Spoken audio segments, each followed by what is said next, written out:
Hello, good morning to everyone. We are admitting all the people in the waiting room, and in a few minutes we will start with the second day of the workshop.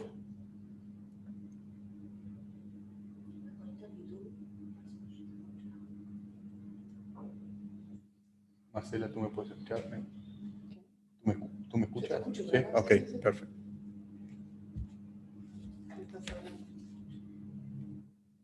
Dave, do you want to share your screen so everything is ready whenever? Okay. I don't see the button to share screen on my. Oh, weird. How do I do that? Usually it should. Well, normally there's a button down here, share screen. Yeah, you should show up. It should show up when you move the cursor on top of the. Okay, try now, Dave.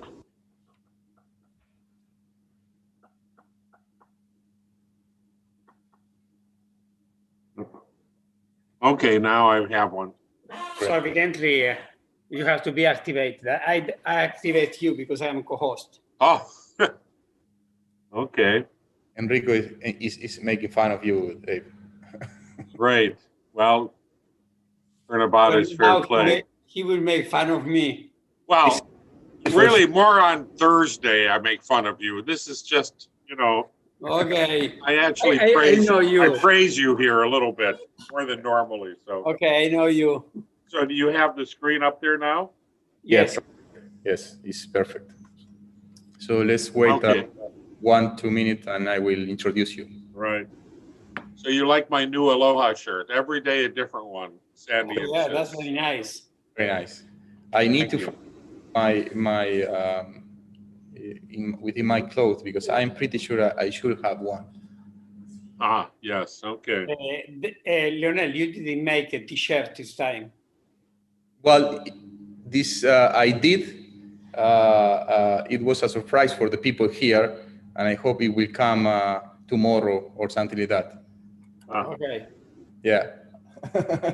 Now they are laughing at my side because they didn't know it.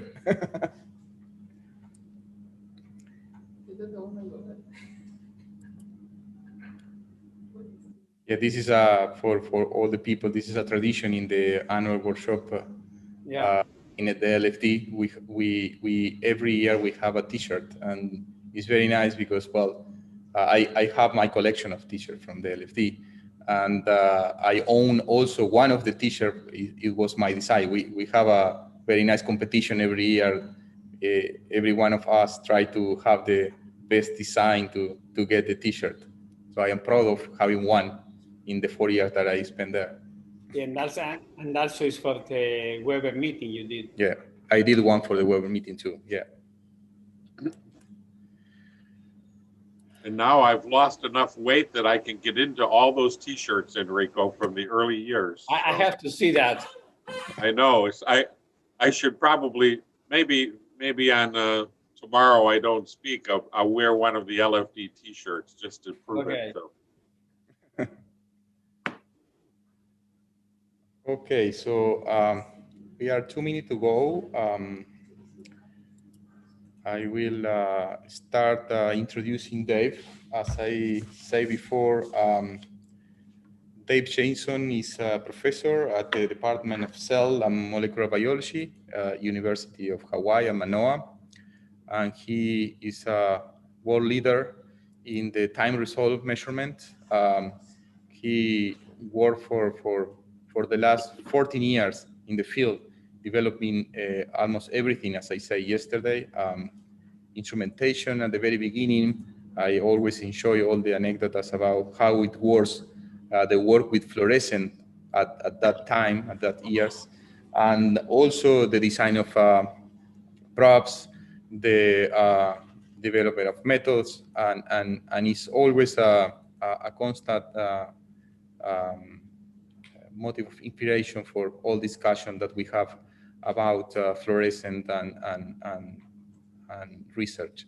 So today, Dave Jameson is gonna talk about an introduction of time-resolved fluorescence, and in particular, he will make a case about the phasors that we will extend along the whole day.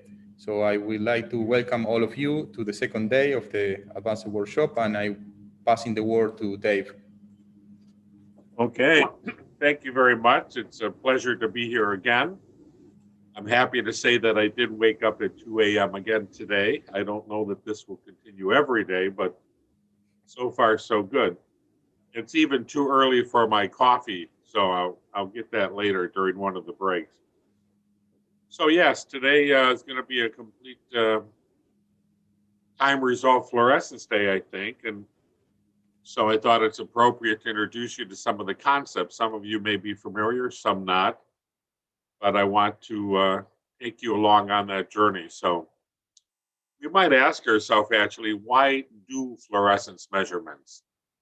And one of the big reasons is that fluorescence intensity measurements are what we call extensive properties. This means they depend on instrumentation parameters, how much light, how good the detector is, etc., and the concentration of the fluorophore. But lifetime measurements are intensive, which means they do not depend on instrument parameters or the concentration of the fluorophore. The lifetime is characteristic of the probe itself. This intensive property is extremely important for many in vivo measurements, as you're going to learn during this course. Now, many fluorescence intensity-based assays for different ions like calcium, etc., require ratiometric determinations. I mentioned that a little bit when I mentioned calcium probes yesterday. That is, you need to do intensities at two different excitation or emission wavelengths in order to quantify how much material is in there. But lifetime data can be used at a single excitation or emission wavelength because of this intensive property. And you need lifetimes also to quantify certain types of fluorescence measurements, such as anisotropy polarization, quenching, and certainly Forster resonance energy transfer, which will be a big focus of this course. At a more fundamental level, lifetime determinations are often required to understand the photophysics of fluorophores in different environments. So I'm not going to go into a big history thing. I'll do that on Thursday, but it is interesting that one of the first really seminal papers was by George Stokes, who was the first to really start to grasp the meaning of fluorescence phenomena. And I'll tell you more about this paper on Thursday. But it's interesting that he says he obviously wondered about this possibility of a time between excitation and emission. He said there's nothing to create the least suspicion of any appreciable duration, but then I like this part. I've not attempted to determine whether any appreciable duration could be made out by means of a revolving mirror. And I think it's lucky for him he didn't try this, because he'd have to rotate that mirror awfully, awfully fast. And the first serious attempt to measure fluorescent lifetimes, which I'll talk in more detail on Thursday, this paper by the famous American physicist Robert W. Wood. And I like the title, The Time Interval Between Absorption and Emission of Light and Fluorescence. But the first successful attempt to measure lifetimes, that is, the first actual measurement, was by Enrique Gaviola, famous Argentine physicist who did his studies in Germany and his training in Germany in the 20s. And he wrote this paper, Ein Fluorometer, for measuring the lifetime. And that's why, actually, Gregorio Weber explained to me, when you're talking about an instrument to measure lifetimes, you call it a fluorometer with an O. If it's an instrument to measure spectra, you call it fluorimeter with an I. So that's really the origin of the difference. Well, time-resolved data is typically obtained using one of two methods, time domain or frequency domain. And we're going to talk briefly about each of these approaches. And phasors, as I'll mention this now and then later, they can be constructed using either time domain or frequency domain data. And some people have this misunderstanding that, oh, you need frequency domain to do phasors. That's not the case at all. So in the time domain, also called the impulse method, the sample is illuminated with a short pulse of light, and then the intensity of the emission versus time is recorded, as shown in this picture. Originally, these very short pulses were generated using what we call flash lamps, and they actually had widths on the order of several nanoseconds. So we would consider this to be really, really a broad, long pulse today. But back then, they were pretty good. And modern laser sources can routinely generate pulses now with widths on the order of picoseconds or even shorter, femtoseconds. And we see from the diagram that you excite a population of fluorophores, whether it's in a cuvette or in a cell or whatever. You can even do single molecule work now, but that's another story. And then you look at the intensity of the fluorescence decay with time. And when that intensity decays to 1 over E of the original starting value, that is 36.8%, that's the time we call the lifetime. So the intensity versus time is given by this relation. T sub t is equal to alpha, the pre-exponential term, times e to the minus t over tau. Tau is the lifetime. And especially for many years, it's been more common to see fluorescence decay data displayed using a logarithmic plot, because in a logarithmic plot, you see it's a straight line if it's a single exponential decay. And in fact, when I was a student, I even did a little bit of time domain data, I'm embarrassed to say. No, that's fine if you do that. And one of the reasons we would put these on graph papers was to get a better idea if it really was a single exponential. Now with computers, you don't need to do that. What if it's not a single exponential, which unfortunately is by far the majority of the time? You don't have single exponentials. Sometimes you do, that's good. And then you have an expression that has the sum of the different pre-exponentials and lifetimes of the various components. And in this case, you might get data such as this sketch below. So here, in this is still the log intensity. We see at least 2 lifetime components indicated tau 1 and tau 2. And we can see we no longer have a straight line. So it was very easy when you plot on a log scale to see if it's not single exponential. This is oversimplified, but it illustrates the point. Now here's actual data to illustrate this point further, taken with anthracene in a time correlated single photon counting instrument. I'll talk about that method in a moment.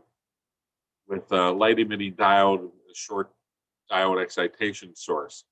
And we can see the plot intensities on a log scale. Our maximum here is about 10,000 counts.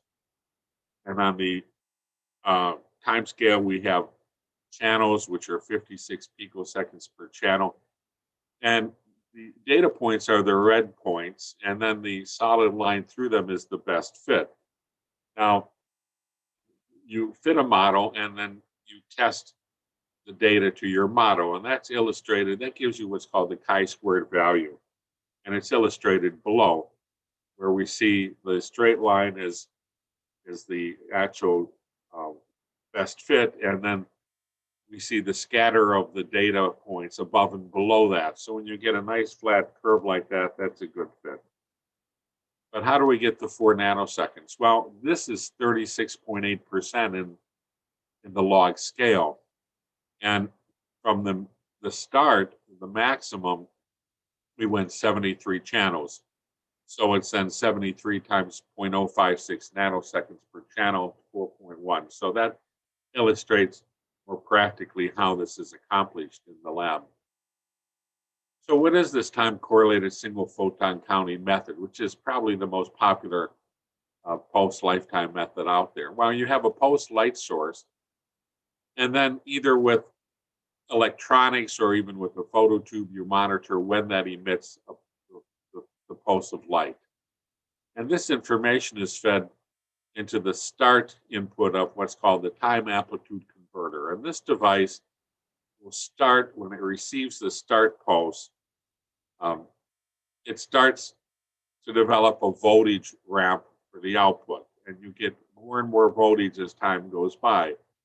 Now your exciting light hits the sample, and then looking through filters or monochrometers or whatever, and also very important, you have to reduce the intensity to 1 photon per pulse. So that's why it's single photon counting. Then you get a photon when you have an emission event detected. And that goes into the TAC and it stops it. And now you have a voltage registered for that photon event, which goes into called a multi-channel analyzer, or a computer, let's say, and it marks that event. So here I show what would happen. You get the first photon and it goes into one channel. Then the second photon, a different channel. And the third photon, different, and so on and so on. And finally, even after 17 photons here, you begin to see we're getting what looks like a decay process. And you do that over and over again, typically to get thousands of photons. In the data I showed you, it was typical in these instruments to go up to 10,000 counts. You want to get enough data to get good statistics.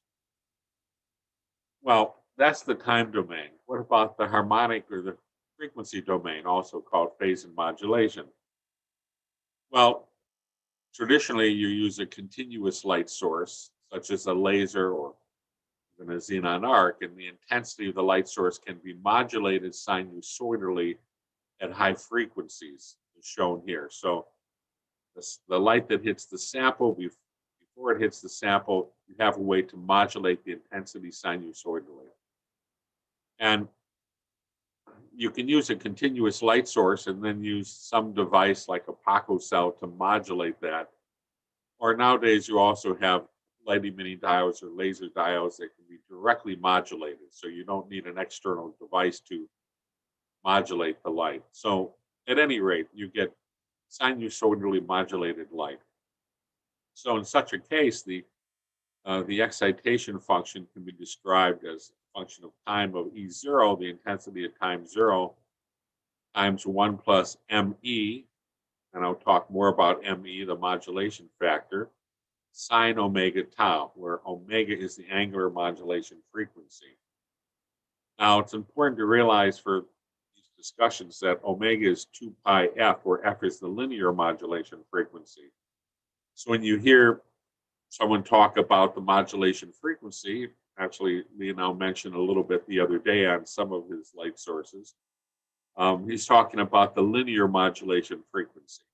The equations, we talk about the angular modulation frequency. Now, due to the persistence of the excited state, once you excite the fluorophore, this gives rise to an emission that's modulated, but it's shifted in phase relative to the exciting light as shown here.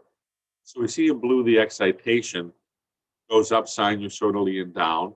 And as it's going up, we start to see the emission go up. And then it also goes down, but it never comes down as far as deep as the excitation, because it starts getting pumped up again, as you see.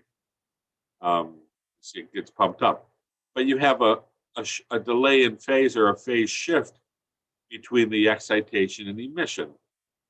Okay. In addition, you get a change in the AC/DC levels associated. So the DC level we call just the average value here of the center point of these modulated curves. And the AC level is how far you go above and below. And you can see that actually the AC to DC ratio is different for the excitation than the emission. You never come down have as much modulation in the emission.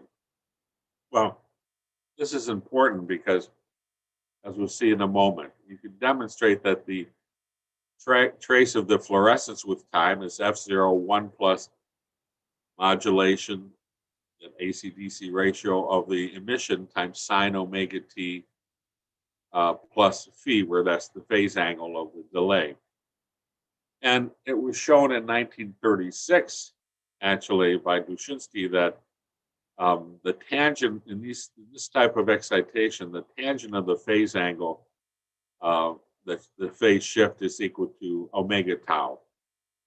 Now, the modulations of the excitation and emission are given by these expressions, just the AC to DC of the excitation and the AC to DC ratio of the emission. The relative modulation is then the ratio of these modulations for the fluorescence over the excitation. And in fact, tau can also be determined from modulation according to the relation. The relative modulation is 1 over the square root of 1 plus omega tau squared. So these are two independent measurements I want to stress. You can measure the lifetime with the phase or the modulation. Typically, you measure both. So if a fluorescence decay is a single exponential, the important point is tau phase and tau modulation will be identical. They'll be equal at all modulation frequencies. If the decay is a multi-exponential, though, tau phase will be less than tau modulation, except in special case we'll mention later. Moreover, the values of tau phase and tau modulation will depend on the modulation frequency. So the higher the light modulation frequency, the lower the tau phase, tau modulation will be. So to get a feeling for this, let's look at this data set. So we see a linear modulation frequency of 5 megahertz. And in this sample, I'll tell you what the sample is on the next slide. We see 6.76 measured nanoseconds measured for phase and 10.24 measured for modulation. Immediately you see this is not a single exponential decay. They're not identical. Indeed, as we increase the light modulation frequency, 10, 30, 70 megahertz, the phase lifetime gets shorter and shorter, and the modulation lifetime gets shorter and shorter. Well, it's the difference between these tau phase and tau modulations with frequencies that forms the basis of the methods used to analyze for the lifetime heterogeneity. In other words, what are the lifetime components and what are their relative amplitude? Now, in the case I just showed, the actual system being measured was a mixture of two fluorophores, which I mixed in the lab, of 12.08 nanoseconds and 1.38 nanoseconds. And the relative contributions to the total intensity were 53% and 47% respectively. Obviously, I was shooting for 50-50. That's as good as I could get. But here I want to distinguish. And this is important because, believe me, in the early years of lifetime measurement, this did cause a lot of confusion. We want to distinguish between the fractional contribution of the total intensity, indicated as F, that's what I'm talking about above, 53% of the total intensity or 47%. That is the total number, the fraction of the number of photons hitting the phototube, and alpha, the pre-exponential term. The relationship between these two terms is given by this expression. The fractional intensity of the ith component is equal to the pre-exponential of the ith times the lifetime of the ith over the sum. And in fact, pre-exponentials are telling you how many molecules are there, but the fractional intensity is telling you how many photons from these molecules reach the phototube. So in this case, the ratio of the pre-exponentials, in this case, was about 1/8. In other words, there were 8 times as many molecules in this solution with the 1.38 nanosecond lifetime as there were molecules with the 12.08 nanosecond lifetime. And it was especially common, and still is common, for people reporting time domain data to give the pre-exponential factor. Those of us doing frequency domain would traditionally give the fractional intensity, and there were a couple of famous cases that I don't have time to go into now where this caused quite a lot of confusion for a while until we finally figured out, of course, we're being stupid. This is just how we express it. So this is how frequency domain data is presented normally. You plot the phase delay, this is the blue circles, or the modulation ratios, the red squares, as a function of modulation frequency, the linear modulation frequency of the light. And we see the phase delay goes from 0 to 90 degrees. The modulation ratio can start at 1 and go down to 0. This is showing the fit for fluorescein in a cuvette, in a ISS lifetime machine. And the data is best fitted here by a single exponential of 4 nanoseconds. So you put all the data points up, and then you fit the phase delay or the modulation ratio to different models of single or multiple lifetime components in different amplitudes or fractions. And when you've worked with this for many years, to your eye, you can look and see, oh, that's a single exponential decay in the frequency domain, or at least I know Enrico can do that with his eye. Well, what if you have different lifetimes? Well, this shows that lithium bromide free, the blue things, the blue dots in squares, at 1.74 nanoseconds. And we see we have to go to higher frequencies to start to get an appreciable phase delay. When it's bound to transfer RNA, it's single exponential 27 nanosecond, and it shifts to lower frequency. So these curves, if you look at the phase data for the 27 and the 1.74, they're actually superimposable if you were to shift them along the frequency domain, the frequency axis, but they're just shifted. What if we have a mixture? Well, here we see the blue and the black curves are due to one component, 4.05 nanoseconds, and the red and the green are phase and modulation for a two-component system, where we have 50% 4.05 and 50% 1 nanosecond. And with your eye, you can probably already tell that those curves are not superimposable. There is a difference in the shape. But again, you would fit the data to the multiple components and extract the what you want. And just as another point, frequency domain data can also be acquired using the harmonic content of both sources. So you don't have to sinusoidally modulate the light. If you have a pulse source, repetitive pulse source, if you do a Fourier transform, you can get the harmonic content that would give rise to those pulses. And this is actually in a paper I did with Enrico where we did synchrotron radiation as the light source. And this is gives these pulses as these bunch of electrons go around this big electron storage ring. But you get these light pulses, and you can generate the frequency domain data from that. In fact, in laboratories such as Enrico's, he has a number of FLIM microscopes. I don't know how many now, but a lot. And some do time domain pulses, and some do frequency domain. And as an operator of the instrument, and maybe you'll see this, you don't care what it is. You just get the lifetime. It's all the same. Well, now let's talk about phasors. Actually, the concept of phasors has been around for a long time. The original phasor transform was an invention of Charles Steinmetz, who was a mathematician and engineer born in 1865. And in the last part of the 1800s, he was actually a famous figure in science and technology and made significant contributions to electrical engineering and knew a lot of the other big scientists. There he is with Einstein. He knew Edison, of course, and he was quite a known popular figure back then, and did important contributions, as I said, to electrical engineering, and spent the last part of his life working in General Electric in Schenectady, New York, actually. Now, he introduced the concept of phase vectors, which he named phasors, in a paper he published in 1893. There's the reference down there. And specifically, his phasor transforms greatly facilitated analysis of electrical circuits, like specifically resistance, inductance, and capacitance circuits, such as shown in the left there.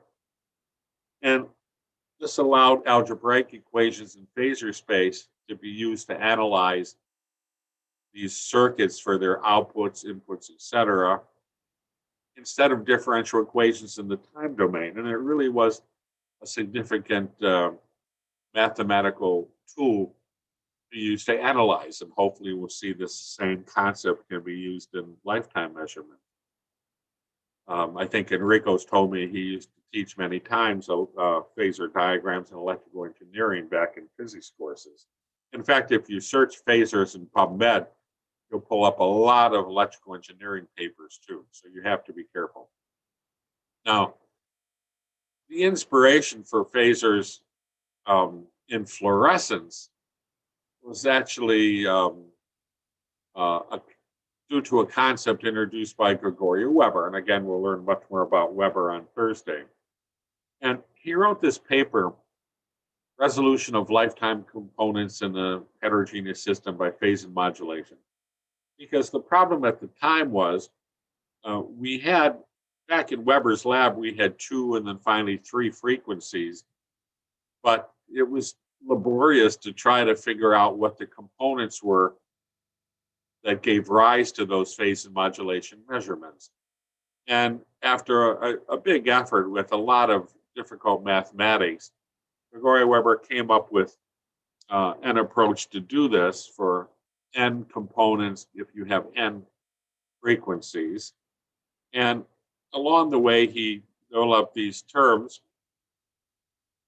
for the frequency domain and the time domain. And those G and S terms are the terms we use in the phasor plot.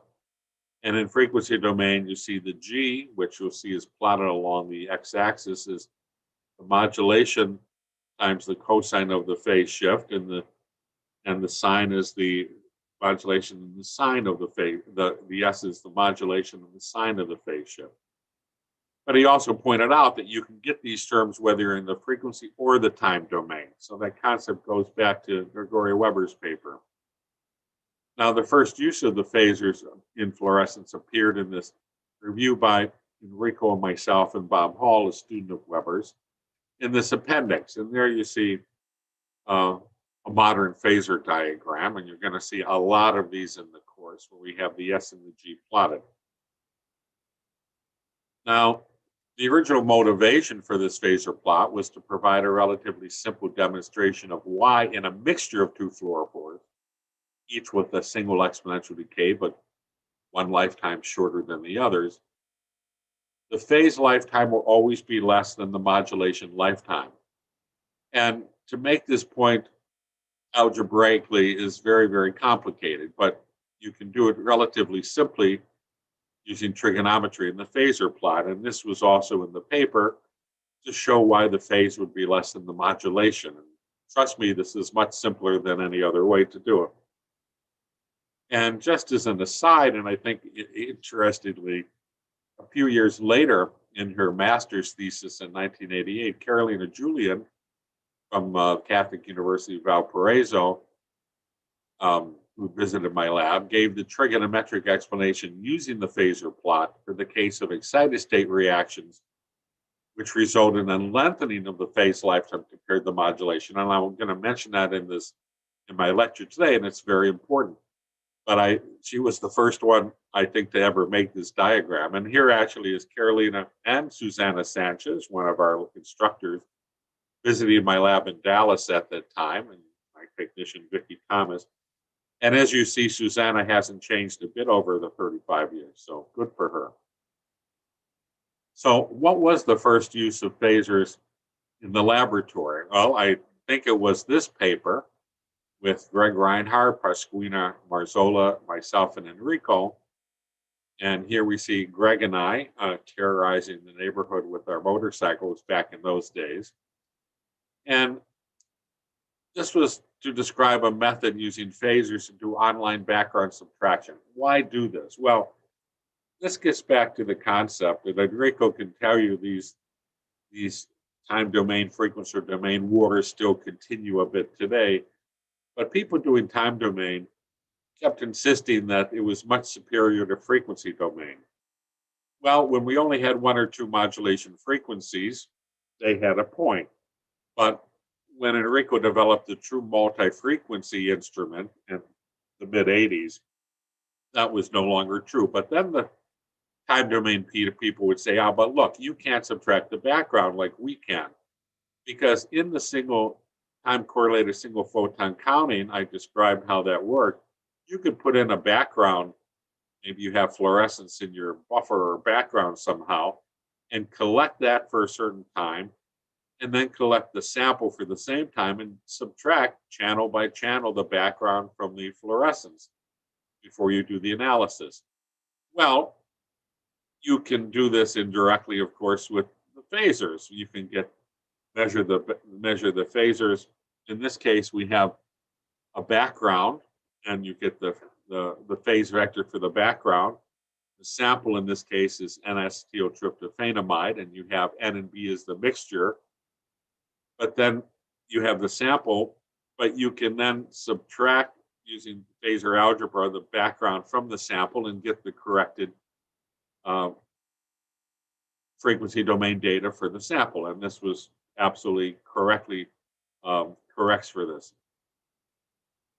So interestingly, years later, I discovered that Lenny Brandt in 1993 had this paper, Ludwig Brandt, his colleagues and friends called him Lenny, where they actually had this, what we would now call a phasor plot, to show how you could use this to study in the lifetime domain the binding, in this case, of calcium to Quin2, one of those calcium probes I mentioned. And they had not seen the 1984 review nor the 1991 paper, so their work was completely independent, and they never named their plot. And this was the only time they did this, but there's Lenny Brandt. But it's interesting that he saw the value of this rearrangement on his own, and Lenny was one of the great fluorescence people of the generation just before Enrico and I. He also was inspired by Gregorio Weber to get into fluorescence.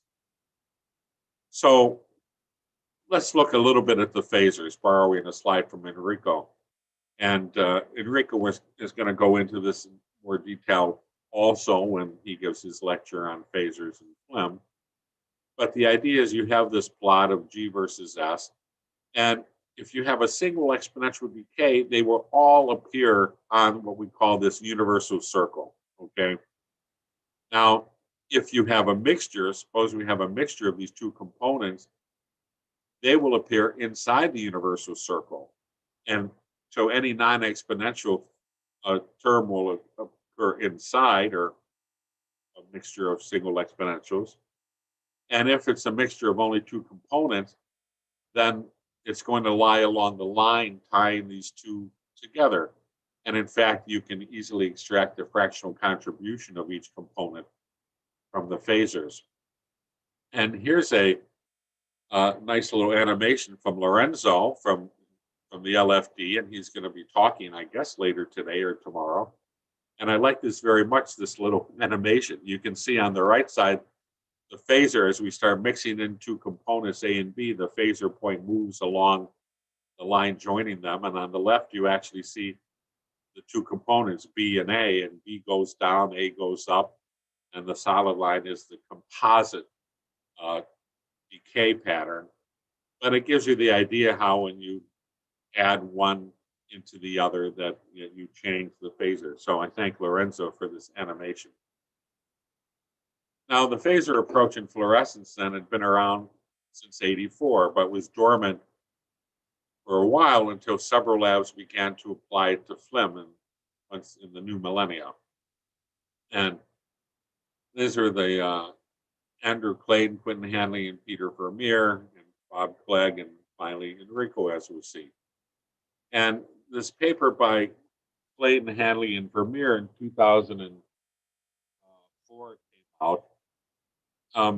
Actually, their point was to resolve two lifetime components in the FLIM image, given only one light modulation frequency. using the equations in Weber's 1981 paper that I showed you. And they never actually, so their point was quite different from modern phasers, as we'll see. They want to use this to analyze components. And they called in the next time they published this, they called it an A-B plot, which I must say is not a very interesting name. And they used data from previous FLIM publications to resolve mixtures, but they never presented any FLIM images. And there's Andrew Clayton and Quentin Hanley. And in 2005, Redford and Bob Clegg also made a plot they called a polar plot. And there's a picture of Bob Clegg. And they didn't present FLIM images. They did wrote that they've used FLIM data and it's given them unique insights and added an interpretation. But the references they added were both the abstracts presented at the 2003 meeting. And again, they never showed the FLIM images. And so that was that. But now Enrico in 2005 introduced phasers, first in the fluorescence course in general. This is one of these workshops sponsored by ISS. And you can see Enrico there. There's Susanna in front of him, and there's me. And in 2006, and then he introduced this at his famous advanced workshops and then really went into details. And this was the first workshop, and he's been a point in every workshop since. I think there's 14 workshops now. Unfortunately, not this year. So he went into great details on this. But the method he introduced, this is important, was conceptually completely different from previous work. Specifically, as he'll tell you in great detail, he can connect with his method the phasers, the pixels in the FLIM image to the phasor points that gave rise to beneath those pixels, and vice versa. So you can go back and forth, and that's an important concept. And this graphical approach quickly became a transformative tool in the FLIM field. Now, over the years, I have to say, Enrico's always invited me to the LFD advanced workshops. Probably this was for comic relief. I don't know. But I think it was during the 2008 LFD Advanced Workshop, I was listening to Enrico expound on the wonderful merits of phasers, which I admit I never fully appreciated till then, even though I was on that review. And it occurred to me, wait a blankly blank minute, I could be doing all this in a blankly blank cuvette. You can see how I used to dress back then. And of course, I had tenure then, so as a full professor, I can do what I want. And that happy thought kicked off a series of cuvette-based phaser papers from my lab. And I want to mention them because I think it's useful to illustrate how useful the phaser method is, not only in FLIM, but in cuvettes. So after initial rejections of these papers, because from analytical chemistry, because the reviewers didn't think phaser method was of any value to anybody, they were eventually accepted by analytical biochemistry. We had 2 papers. In fact, we even got the cover of that issue, although it took me a while to find out because when you look online, you don't see the cover. You have to actually go to the library and look at the journal to see the cover.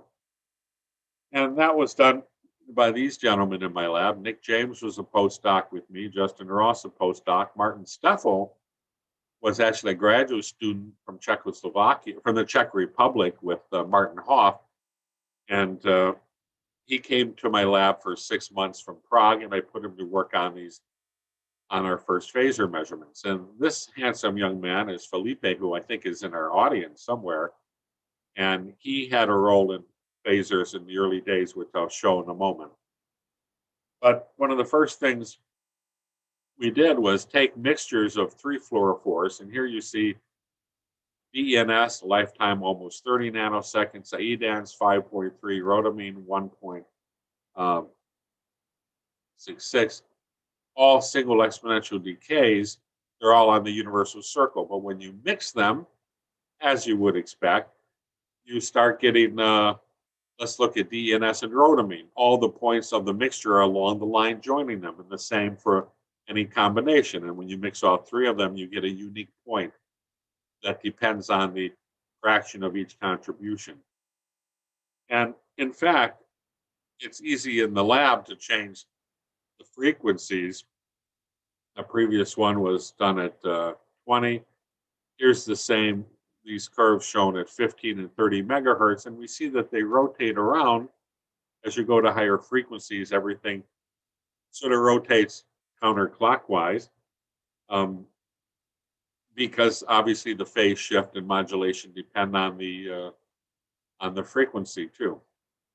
Now here's some work with that. Here's an example. If you look, this is actually from an early paper and even my thesis, I think. You get the intensity or lifetime profile of tryptophan as a function of pH. And because it's zwitterionic, when you protonate the amine group and deprotonate it, you have a big change in the lifetime. So you can actually get a Phasor plot just doing exciting at 280 at 25 degrees, one frequency.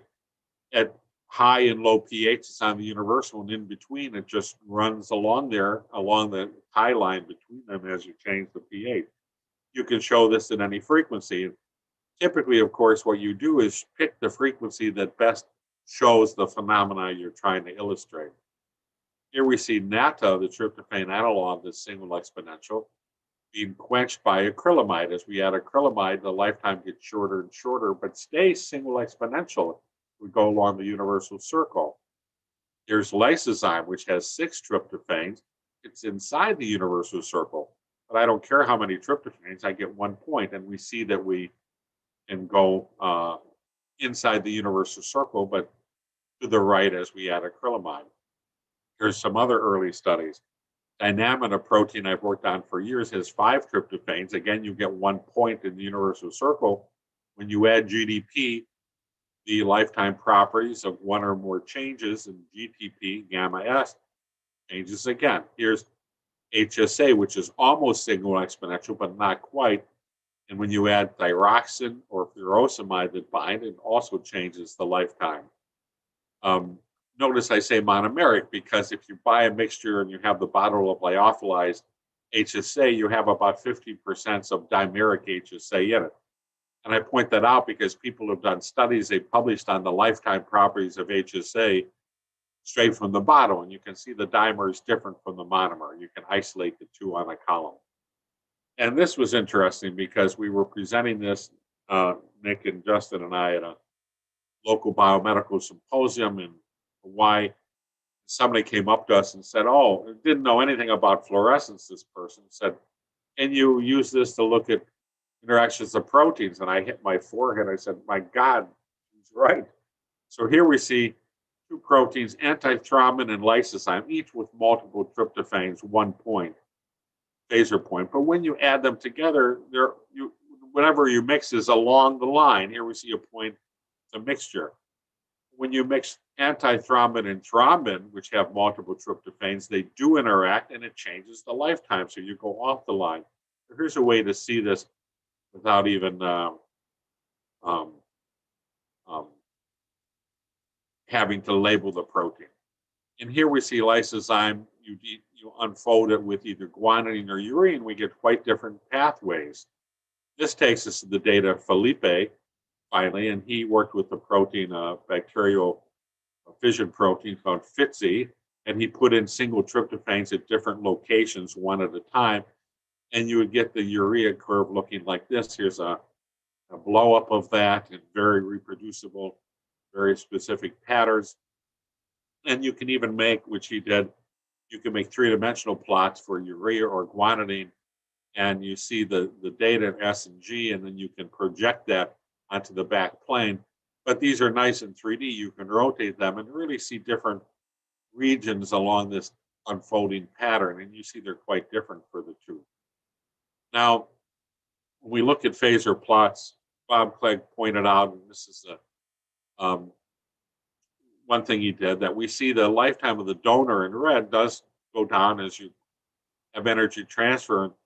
I said you lower the lifetime of the donor, but if you look at the acceptor, you excite the donor, but look at the phasor points, the lifetime of the acceptor, it's outside the universal circle. This is what we call an excited state reaction, another phase delay. And that's useful. Here, and this is one of my favorite examples. You have Fred and GFP, and suppose the classic GFP has one tryptophan and the chromophore buried in the middle. I asked you, is there energy transfer from the tryptophan to the chromophore? How would you do it? You can't remove the chromophore or destroy it. But we can excite it 471 into the chromophore itself, look at the fluorescence above 500. We see a single exponential no matter what the light modulation frequency. When we excited 280, we're outside the universal circle. This tells us that some of the light is going to tryptophan, which is transferring energy to the chromophore, and instantly you can see there's energy transfer, and that was very, very difficult to do in any other way. And likewise, if you use Loredan, which you'll hear a lot about, and you put them into vesicles where you can get a relaxation, this again gives you points outside the universal circle. Here we see Lionel, some of the data he did in my lab, came to visit with his mixtures of surfactants models for pulmonary surfactants, or mixtures of lipids. So you can see these data points are outside the universal circle, and you cannot analyze with just regular equations, but you can track them and follow trends by using these phasors. And postdoc Jose from Brazil came to my lab with peptides that interact with lipids, with micelles, as two tryptophans.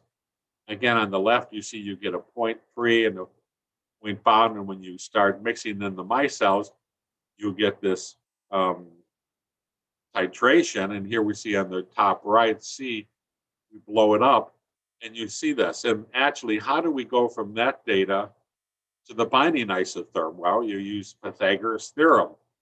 So I was very thrilled to finally use Pythagoras' theorem for something, since I learned it in high school. And when you convert using the distance along this phasor line to the concentrations, you get a binding isotherm. And the final example was our colleagues in Uruguay, Matias, Joaquin, Sebastian, and Anna, and some of them may be in the audience, wanted to look at the dilution, dissociation of a dimer and of a decameric protein into a dimer. And here they are, all the participants. And each monomer has two tryptophans, but we don't care how complex you can analyze the decay. Normally you would excite at 300, but we do it at 280. We don't care about tyrosine excitation. We just want to get a point. All we care is, does the point change when we dilute? And it does. And you see here at one frequency modulation going from 40 to 0.5, we get a nice trend. Actually, I thought that going below that, where it dips down below the line, was due to dimer monomer, but I'm told from my colleagues in Uruguay that this actually was due to the background not being so clean and pulling it over. In fact, you'll hear in Enrico's talk how autofluorescence in cells can show up in these phasor plots. And it's very easy to map the dissociation along the hypotenuse, and you can do these measurements very quickly in the cuvette. Okay. So again, back to FLIM, and as we said again, Enrico's software will plot pixels in the image to the phasor points, and that's what makes it so useful. And you'll hear a lot about, this is a famous paper from Enrico's lab where they looked at autofluorescence, anything that can give rise. And this is a composite showing where free NADH would appear, or some bound, or FAD, etc. So many different things put in one composite picture. So acknowledgement, certainly Nick James and Justin at UH for the early work, and Martin Steffel and Felipe, of course. And then we have the data with Jose and Lionel from Uruguay and all the other participants from Uruguay. And finally, of course, I have to thank Enrico, who gets a big mahalo for all his work over the years on this. So that's it for me. Thank you very much. Great, Dave. Thank you for the talk. Very nice. I will stop sharing the screen if that's all right. Yeah, great. You Okay. did nice cover of the history of the phasors. I really A little bit. And I see Felipe is there. So Felipe got to see his picture. So we are a little bit over the agenda, but if there is in the audience at least one question, we can have one question, and then we can split the people in the breakout room at the break, at the coffee break.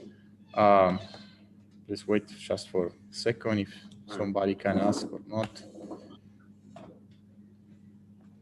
If not, Enrico is already sharing the screen. Yeah. Yeah, give me just a few seconds. Okay, so.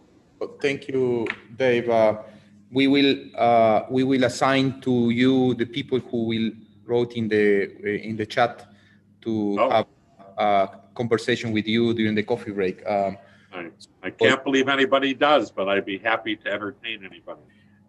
Yeah. You may be surprised. Well, we will move to the next speaker. Is Professor Graton. As I said before, Enrico is professor at the Biomedical Engineering Department in the University of California in Irvine, and he's the principal investigator of the Laboratory for Fluorescence Dynamics since 1986. And he's, as Dave said, the big motivator of the phasors and all the transformation that we discover due to the phasors that we can do in the lifetime imaging. And I like how he usually pointed out that this space, the phasor is a new space where things that are not possible in the Cartesian space are much simpler and easier to do in this Fourier space. So thank you, Enrico, for your talk, and you can go on. Okay, well, thank you, Lionel, for the introduction. And yes, I will talk about phasor. But I want to add something what Dave says, which might be that will be a subject of discussion, and you can ask Dave or you can ask me. So he showed the time analysis of the decay, and then it shows the frequency analysis, and this says they are equivalent. Well, if you think about mathematically, they are not equivalent. And the reason is the following, which is very important for everything I will say and for the use of the phasor, is that in the time domain, it is assumed that you have a pulse and then you wait for the decay to complete, which is not possible with today's fast laser. For example, if you have a laser which is repeated 80 megahertz, the decay has not finished in the 12.5 nanosecond that you have between one pulse and the other. So when you count the photons that are emitted in that time interval, they are affected by the photons which are emitted in the previous time, in the previous pulse. And this is very important. And in the solution of the question, in the frequency domain, you resolve the equation, the differential equation, for a continuous wave, which is a continuous excitation in sinusoidal or pulse or whatever. And that gives rise to actually a profound difference between the data that you collect in the time domain and the data that you collect in the frequency domain. If you want to have question about that, because probably what I said only will increase your curiosity, but I have not given an exact explanation, but you will see that that has really a profound influence on what the phasor really shows. So let us start with my lecture and see if you can see that point. So I will talk about general thing about lifetime, and then I will focus only on lifetime imaging. So how you can do the lifetime on every single point of an image, and why you want to do film and the phasor approach and some conclusion. Okay, so Dave already explained that if we have a excitation, you can bring an electronic system to a different state, and then from the different state, there is a very fast decay to the lower vibrational component of the excited state. And generally, every single one of those steps take about a picosecond. I think there was a question yesterday that was not answered. And the reason why it takes a picosecond is because a vibration takes about a picosecond, and you need a vibration in order to dissipate that energy. And then from there, we have a decay, and Dave went in great detail to show this effect. And I think this is the same slide of the same thing that Dave has used. And here you see, I have an excitation pulse, which is very narrow, as narrow as possible, and doesn't matter how narrow it is, but it does not repeat in this expression.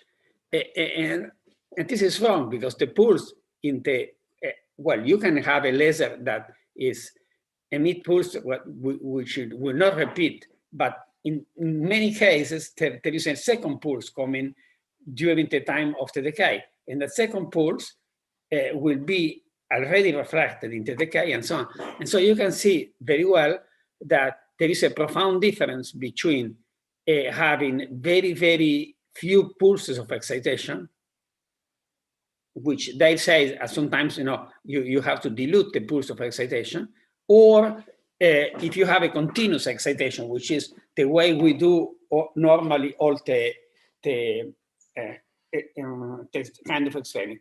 And maybe that is a very important point, because it was in the original derivation by Gregorio Weber, and this the basis of all controversy that we have between time domain and frequency domain. And it's simply because the measurement is done in a different way, it takes into account different components. Okay, so let's go on. And now in the FLIM, when you do FLIM, which stands for fluorescent lifetime image microscopy, you measure the decay. So this is a decay in every single point of an image.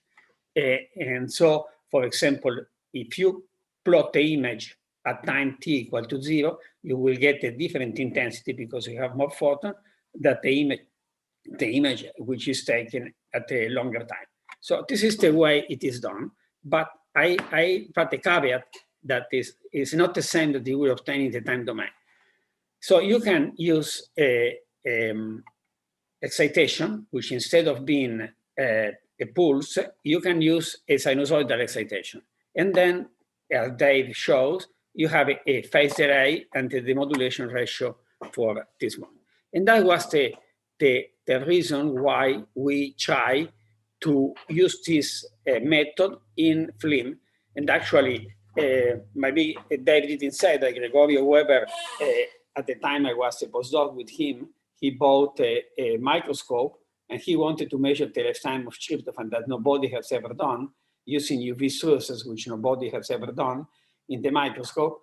But simply it's the idea that you can measure many things in a cellular system that you cannot measure in a cuvette. And a cuvette is clear, simple. There is no scattering if you prepare things properly. But it is a very different thing. So why we use FLIM? So FLIM is used, for example, for threat.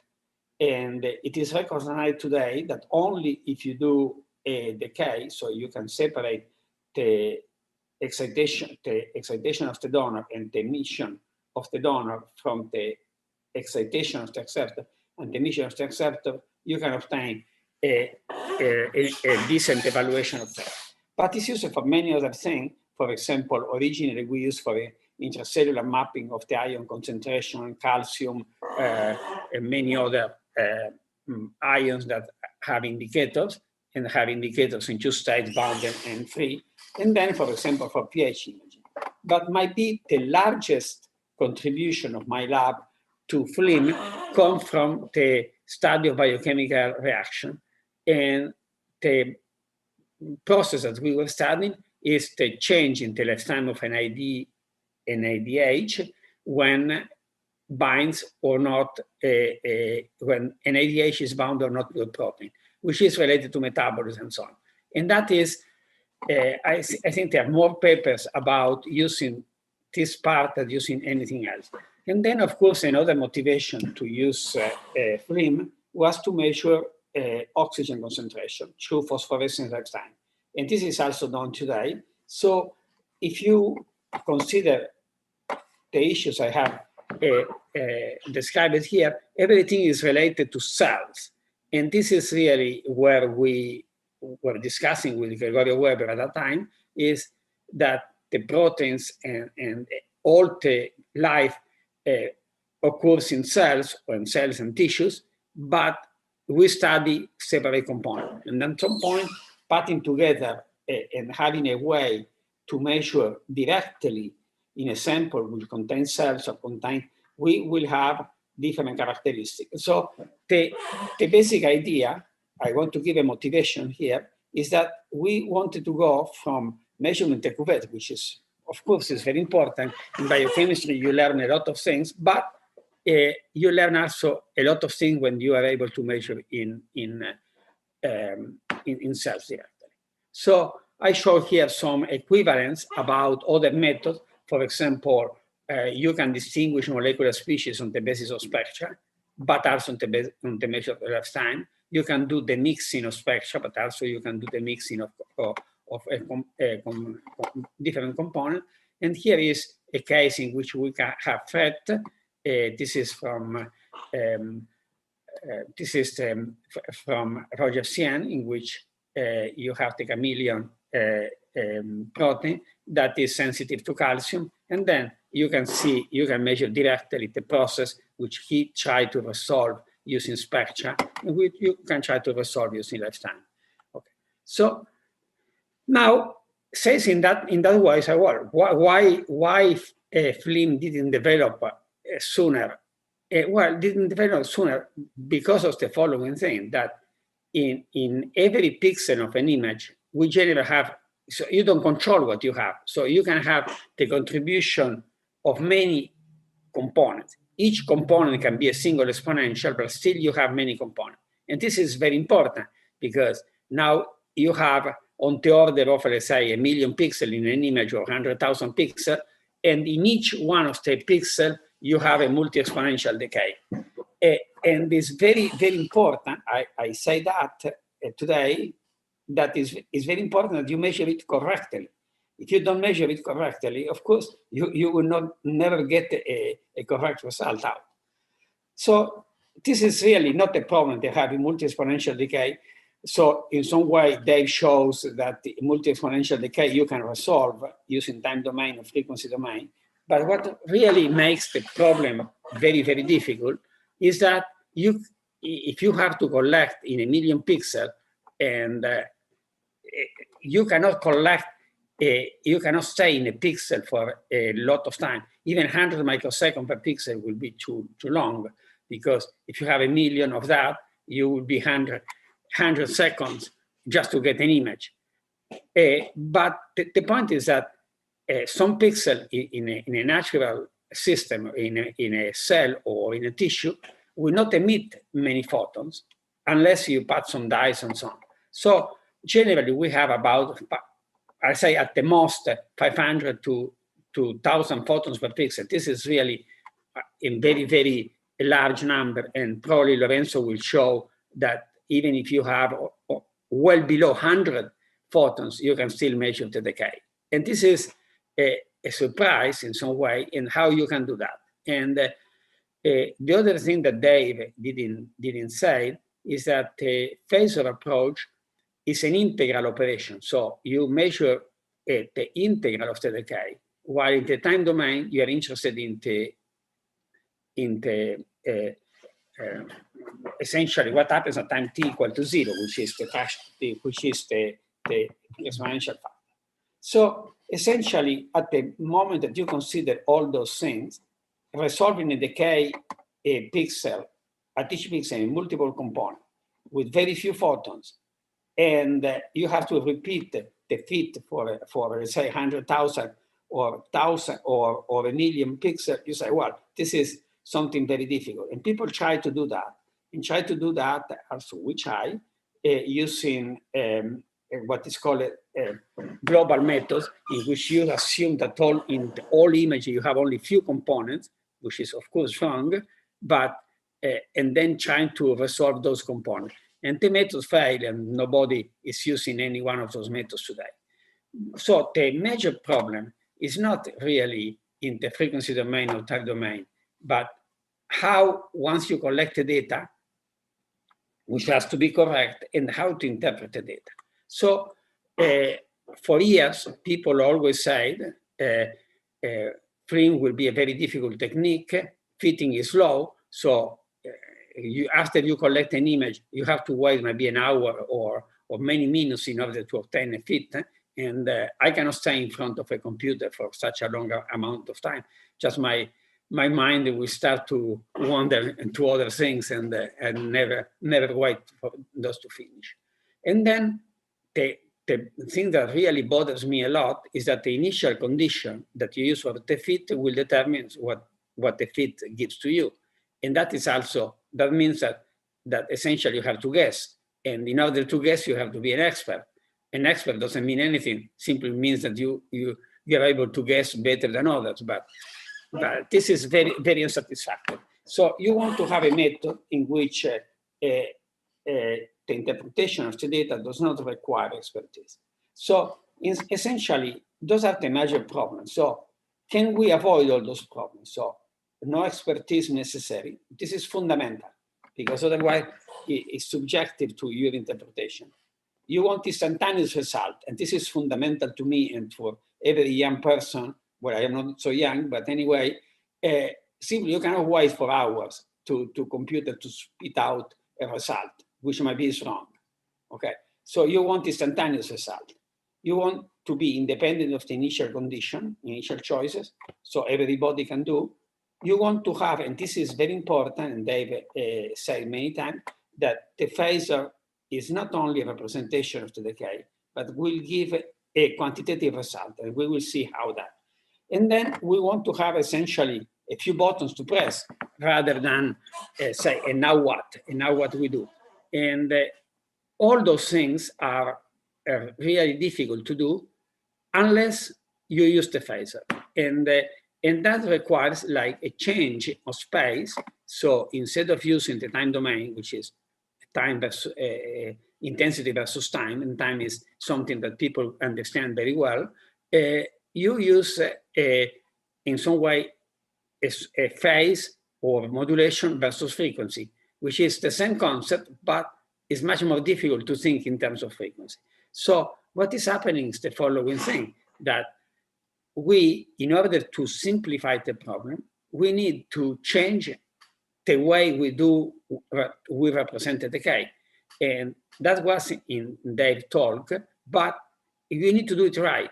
And so we need essentially to move to a different space in the mathematical sense, in which all the operation of addition, subtraction, operation which requires calibration and so on, becomes absolutely trivial and very easy to do. And this is very, very important in the correct representation of the data. So we need to go to a new space, and this is the new space.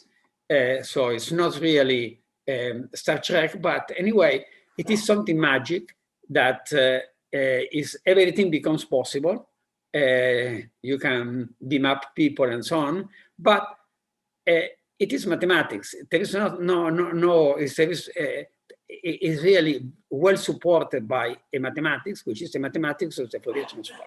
And so we need to start with the mathematics, and this is very important.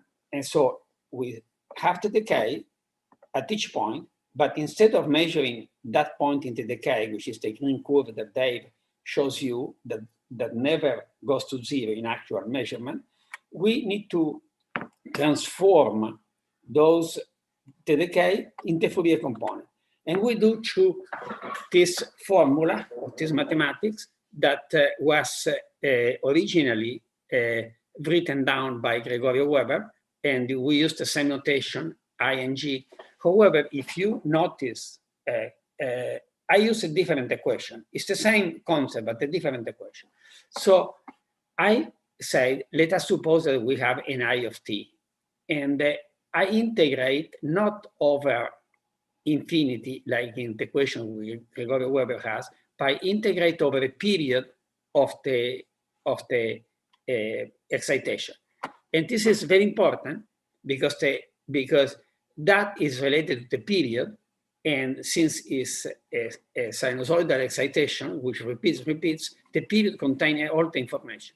And then I have this other term, which is not in Gregorius Weber's original equation, which is a normalization factor. So you divide essentially by the total intensity in a given period.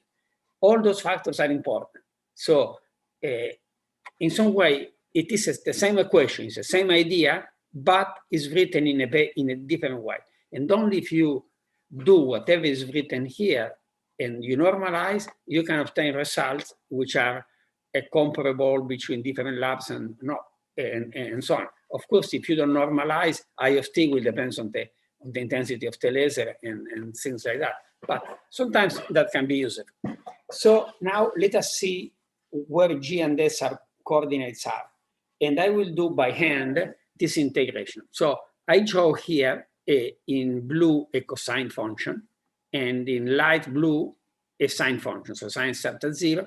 So suppose you have a decay. So this is the decay I of t, which is shown here in an exponential way. So if the decay is very fast, so it will only change the cosine transform, so the cosine product, but not the sine, because sine is 0 at that point. So a very short decay, a very short lifetime, will have a G equal to 1 essentially, and the S equal to 0. So that will be the place in the universal circle, which is written here. So each value of the decay will change the red curve and will change the value that you will obtain for the phase, for the Phasor plot. And we call the G coordinate, we put in a polar plot a G coordinate in this axis. And if you consider this equation, sine cosine is always limited to be between 0, -1 and +1. And you divide by t can have a maximum of 1. And in the modulation, you can see that it has a maximum of 1/2. Okay. So those are the basic equations that we use. And let us see now what happens. Okay. Now, this is something, it is very, very important what I say, because it can make you to be right or not. So suppose we have a laser that has a period of 80 megas, which is very common today with all femtosecond lasers and so on. So, and you have a decay, and so you excite, and then you measure the decay, and this is noisy because it's a true measurement actually. And you can see that in a period which goes from here to here, if you are able to measure the period, no matter what, you will not measure the entire decay because the decay has not gone to 0, okay? So the only way to measure the decay is to have the decay in front of you. And the decay in front of you is possible to obtain almost with every instrument if you change the scale. So instead of this scale to be centered in a period, you center in 2 periods. And then you have center in the 2 periods. So this point is exactly equal to the other one. So you measure the entire decay. And if you don't do that, you will have an error because some part of the decay is missing. Okay, so this is really very important. And so clearly you can do phasor only if you measure an entire period and you are using a pumping function, an excitation, which is repeatable. Otherwise, you cannot do it. So this is, for example, from the Becker and Hickel publication, in which they, it's the first time that they say, well, we want to use phasor, and look at what they do. So this is the decay they measure. Okay, so look at this point, which is not equal to the starting point. So they are not measuring the entire decay. And they analyze only this part, and then they cannot measure or do the convolution for the excitation. So they measure from this point to the other point. So by doing that, they decrease very much the information in the signal. And then they do the phasor transformation, which is whatever, you know. At that point, it's already wrong. So when I saw this graph, I say, that cannot be right. And I wrote to the people, and they say, well, this is the way we do, and we will not change. Okay, fine. But you know, you can see very well that this is not a true phasor transformation and does not fit the definition of the phasor transformation. Okay, so in some way, everyone using time-correlated single photon counting card, which is everyone having a Beckman-Hickel card, a Pico-Quan card, or the Falcon instrument of the Leica, they never measure an entire period, and so they make an error. It's simply the transformation is incorrect. And we wrote a paper, I think, with Lionel too, in showing that what happens if you don't measure an entire period. So you can in the computer decrease the total amount and figure it out what is happening. So, but you can use another method, which is directly the frequency domain, measuring the frequency domain as described by Dave. And this is done with the Flint box, which is a device we invented many years ago, which does it right. So it measures the entire period of a frequency, it does in a digital way, so that decreases the noise of the overall thing. And that is the method that we always have been using. And if you don't use this method, there is an error in the comparison.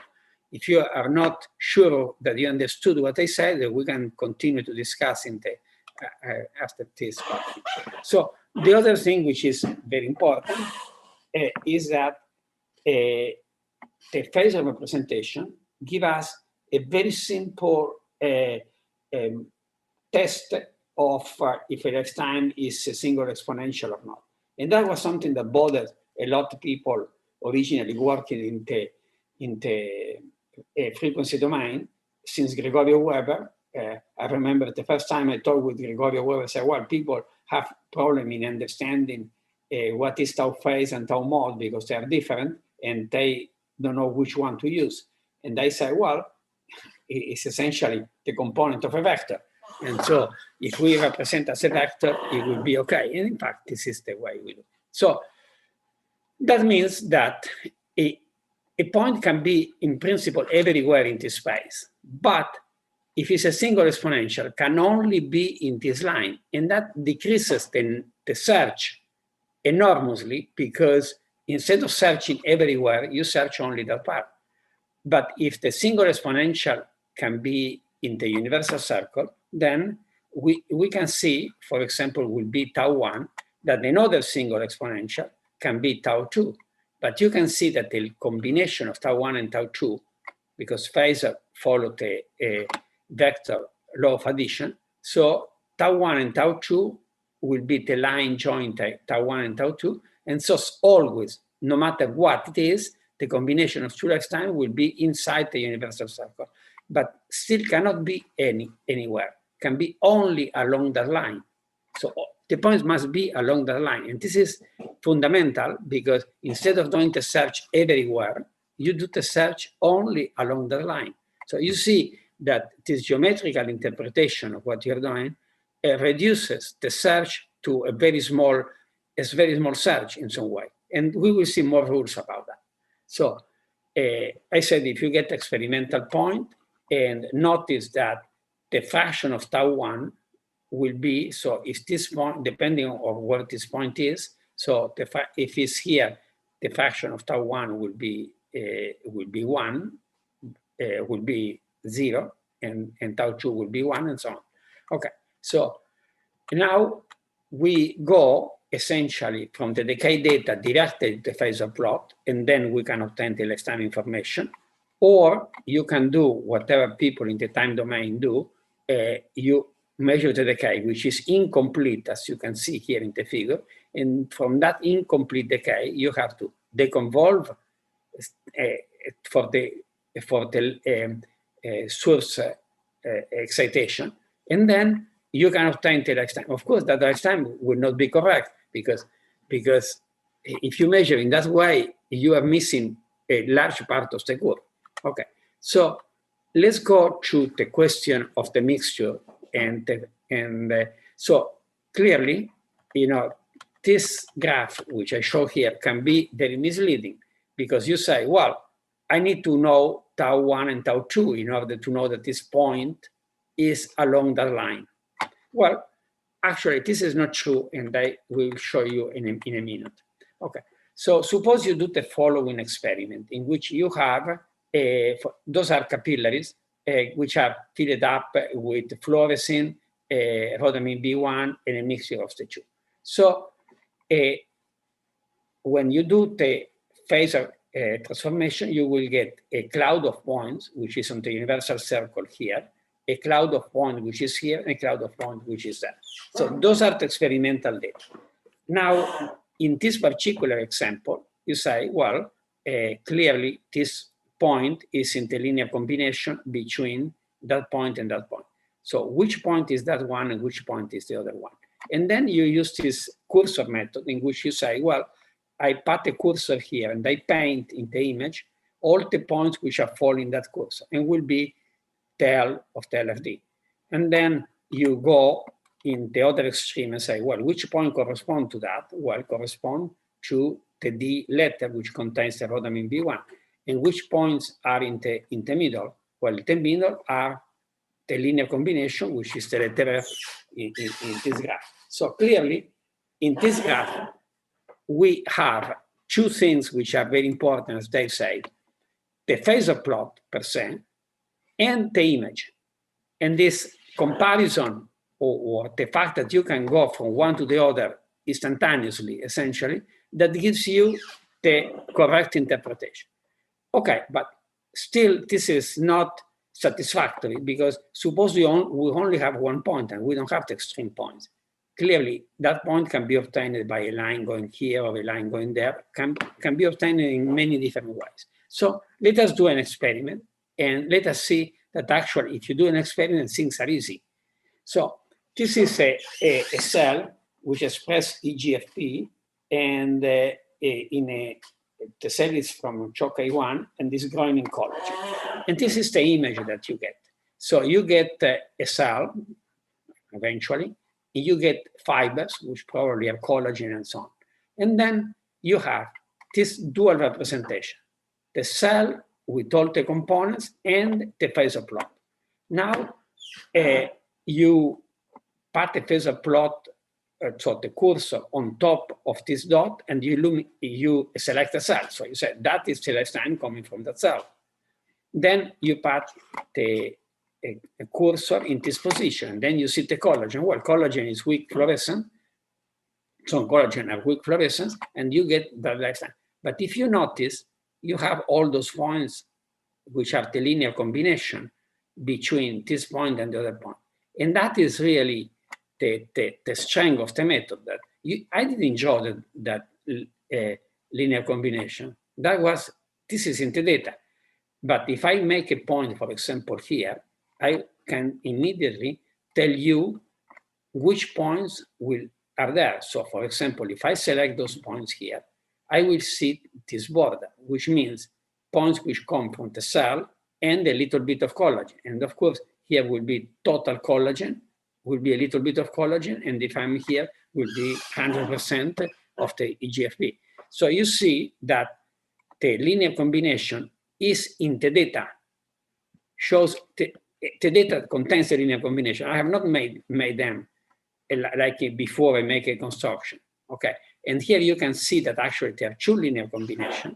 One linear combination along that line, which is between the GFP and the collagen, but there is another one which is hidden actually, if you pay attention, is there too, but I draw in a different way, in such a way, and that line 3 is the true autofluorescence of the sample. So you have always some solvent autofluorescence, and you can see very well that all the components show up to you. I have done nothing other than moving the cursor because they are intrinsically in the image. If you don't have the image, you cannot make the same conclusion.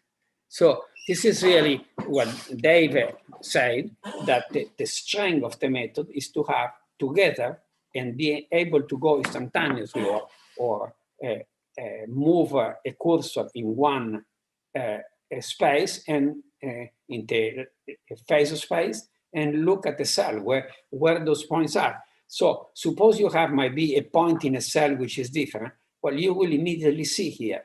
And then even if it's one or few pixels, you will immediately be able to tell where they are and what the lifetime is. And this is really the strength of the method. And no one of the method based on global analysis or whatever will see a few points out of many, because few points will contribute to the image very little. And also principal component analysis, which I will not give you that few points out of many, will give you the principal. So the principal component is okay, but will not give you a minor component. And the minor component can be crucial in the analysis of cell. And they also show that if you have two components, you will always get a linear combination of those two. And if you have a third component, for every point of the linear combination of those two, it will be a linear combination with three. So if you have three components in a pixel, you will immediately be able to see that you have triangles. And if you have four, will be a quadrilateral. If you have five, will be a pentalateral, whatever. So just the geometry helps you in understanding what you have. And this is, I would say, the major advantage of the Phasor plot. But I repeat, the other advantage is that you do it correctly. And that is lacking from the other method. It's lacking and people don't see that. Well, so anyway, let us see other thing. So you can, of course, do different cells, and you can see, for example, this dot is YFP, this dot is CFP. Actually, is if you look very careful, this is a cloud of points. This is EGFP. That will be fibronectin background. That will be the cell autofluorescence, and so on. So you can immediately map every point in the Phasor plot. And now, what happens if you have processes which are more complicated? Because this is important, and then I will. So, suppose you have a phasor which is here, which will be, for example, GFP. Notice that no one of those points is in the universal circle, and doesn't need to be in the universal circle, but has a representation here in the Phasor plot as a single point.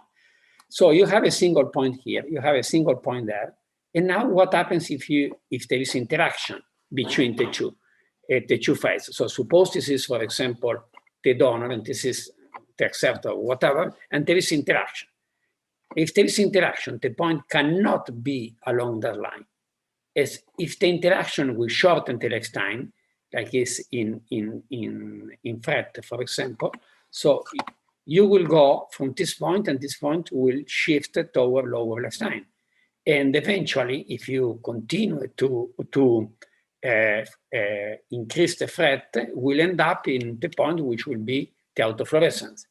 And you can see immediately that looking at the trajectory that you will have in the real sample, you can tell if it's FRET or no FRET, and then you can be quantitative, as I will show you in a minute.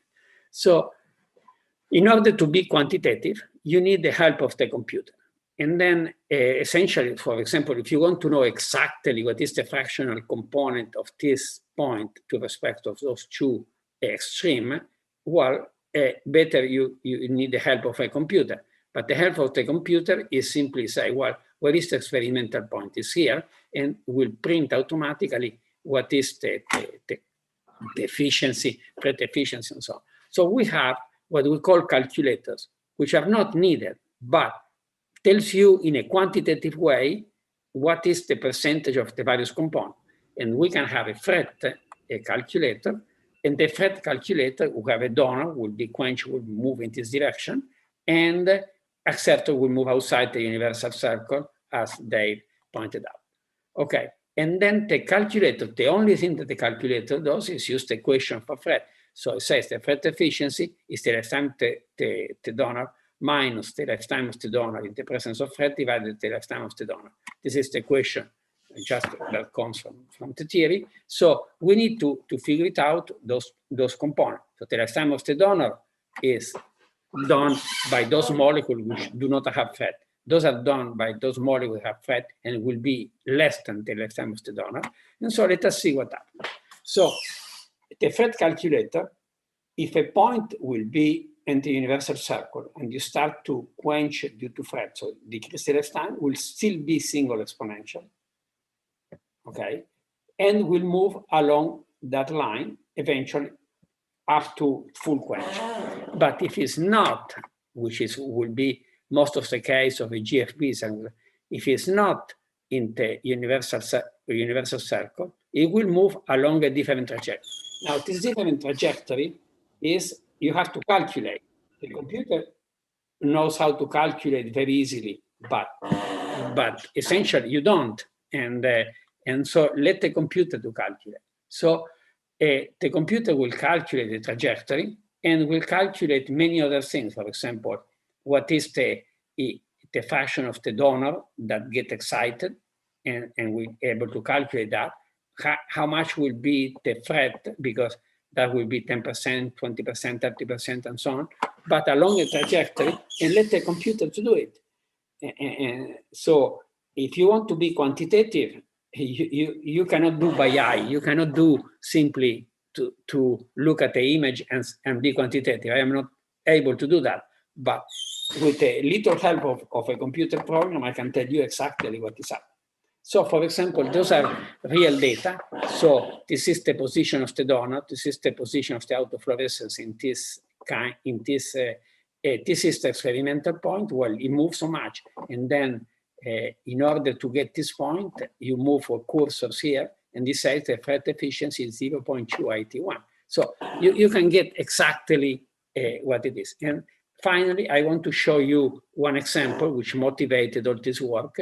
And this is a work done by our collaborator, Valeria Caiolfa, and they were studying the expression of a UPAR receptor, and they wanted to know if the UPAR interact with UPAR, so they mark one with EGFB and the other with the red fluorescent protein. And the idea was that they will get close, there will be FRET between one and the other, and then the point of FRET will be easy to see in the lifetime. And for years they tried to do that and didn't succeed, and then one day they come to my lab. I said, well, can I have the data? And I got the data, and first of all, I plot all the data in an image. And those are the cells. I don't know if you can see here, is one cell, another cell, so another point. And then I did a histogram of the intensities. And you can see that most of the pixels have on the order might be of 100 or much lower number of photons per pixel. And that is really what makes things difficult. So if you have a point A is not single exponential, a point B is not single exponential, a point C is not single exponential, a point in D, it will not be single exponential, and none of those exponential are the same. They're all different. Okay, so now let us take the cell and let us do the analysis in the standard method. So the standard method shows that you have a distribution of lifetime, and this lifetime blue, this color is shorter, the other is larger, and then you say, well, I have two distributions, so these points are the one fretting and the one are not fretting. Of course, this is wrong, as I will show you in a minute, because they knew from many other experiments that the only points that will have fret will be at the junction of two cells. So they came to me and said, well, something is wrong about that. I said, well, let us transform everything in phasors and let us see what happens. Okay, so this is the same thing in the Phasor plot, and try to follow me here. So I have one dot here, which is the UPAR receptor, another dot here, which is a background, which is taken from a cell without a GFP, and then I put a circle in this region, and I paint most of the thing. But you see, this circle, this cursor is along the line of linear combination of the EGFB and the background. And I paint well, that part of the cell. Then I go closer to the background, so which are the points in which the background has more influence. Well, I paint the other cells, but no one is really threatening. I don't see the threat. In order to see the threat, I will have to be outside the line of linear combination toward the point of shorter lifetime. So if you pay attention, there are points there. And then you will never guess that those points are threat, but now I select those points. So you see, as I go from one image to the other, and I see exactly the cell junction. So all threat occurs only at the cell junction. I can tell you how much is the threat and how much value you have. So you see that an operation that seems to be very complicated, I was able to distinguish immediately that the effect of the background, which is fundamental in the understanding of threat, figuring out the points that have threat, and essentially solve a problem. In fact, that was data were published later on about what is happening in this case. So Leonel, I will stop here because my time is gone. And what do you want to have? You want to have breakout rooms for discussion?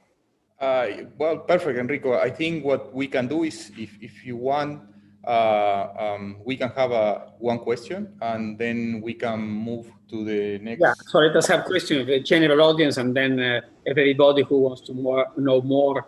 There is one about the film. Yeah. Okay. So, is there any question? Okay, Ernesto. We will unmute and we give you the chance to ask a question. Yeah.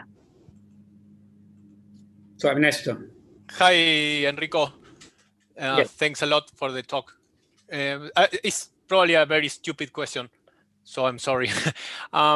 You always talk about when you are in the Phasor plot, about the fractions within one point and another when you have a mixture. As far as I understand, when you speak about fraction, is fraction of intensities. Yeah, always. So in cells, when you, how do you do when you have different amounts of different fluorescent proteins expressed? Okay, so how do you correct that? Okay, so first of all, this is G and S, which are weighted by the total intensity, as you can see. Yeah. So this is in the definition. Okay, so then when we have in a cell, we use the equation that Dave shows, the conversion between fractional intensity and lifetime. So the lifetimes are the same. The lifetime don't change, but the contribution change, of course, if you have number of molecules and you have intensity. And that is automatically corrected. Corrected by the integral of the intensity. It shows. So we use those formulas. Okay, those formulas are built in every part of the math of the calculator, and you can display the result in terms of fractional intensities or total or fractional concentration. Perfect. Thanks. Okay, Enrico, I will basically move all. You start the classrooms and breakout room. Now there is another lecture. Is my lecture about spectral phase. Oh, sorry. So then do your lecture. Sorry, I was not in. After that, we will have the 3 breakout room. I don't know if Dave is gonna make it because he suffered an outage in Hawaii and he's without light. But if he can make it, he will be glad to discuss. Okay. So anyway, otherwise you can join me or Leonel. Yeah, or we will do it later on during the afternoon. So I stop my sharing and you start yours. Okay, great. Thank you. I will mute myself.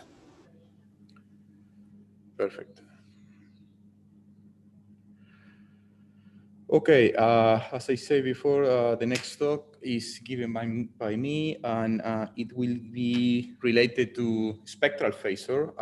Give me a second. I will like to basically move this and start my countdown. So, about spectral phasor for hyperspectral imaging. And I always like to say when I begin this talk that this started when I was here in Uruguay doing my PhD, and one day I met with Enrico, and he said, well, Lionel, you are able to do spectral phasor. And I say, no, we cannot do phasors in Uruguay. We don't have any lifetime machine. I say, no, Lionel, of course you can do it. You have a spectral machine. And I say, what these have in common? What are you talking about, Enrico?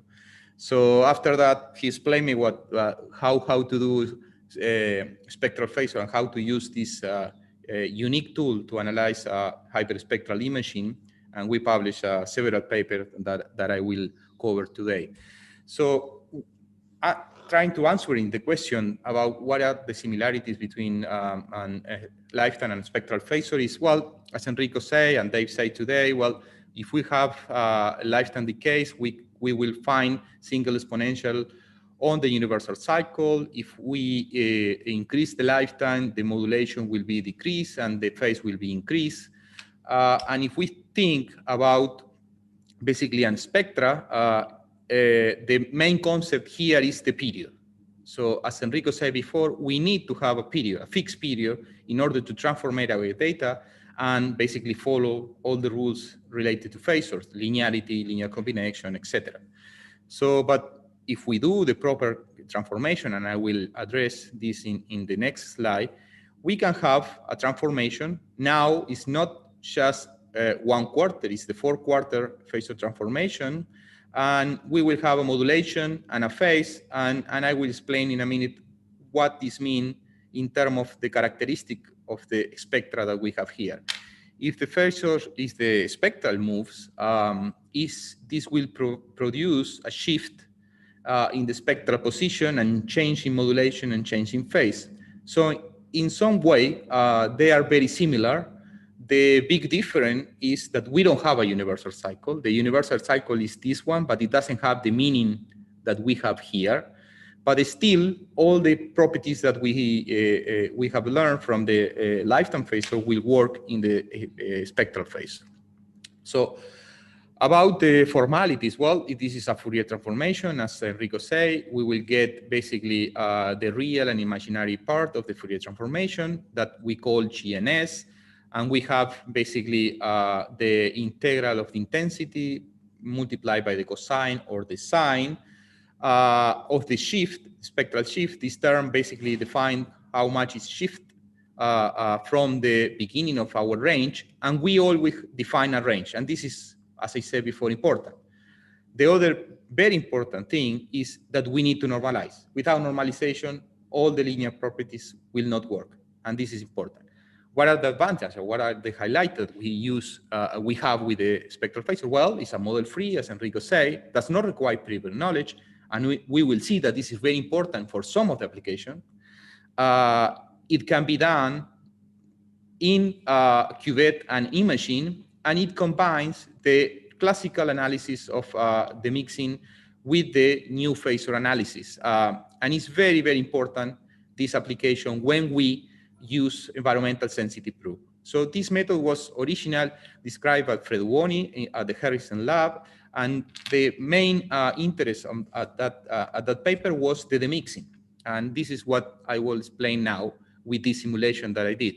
So if we simulate Gaussian curves like this, that we have different width and different maxima, and then we transform our data to the phasor, you may notice that we have points in the phasor that are spread around of our phasor plot. Well, the location, so how far are from the center, is related to the modulation. And the modulation means that as narrow is the spectra, more closer toward to the perimeter we will be. On the other words, we can say as broader, closer to the center. So the next thing to notice is that if we shift from blue to the red, we will change the phase starting from this point.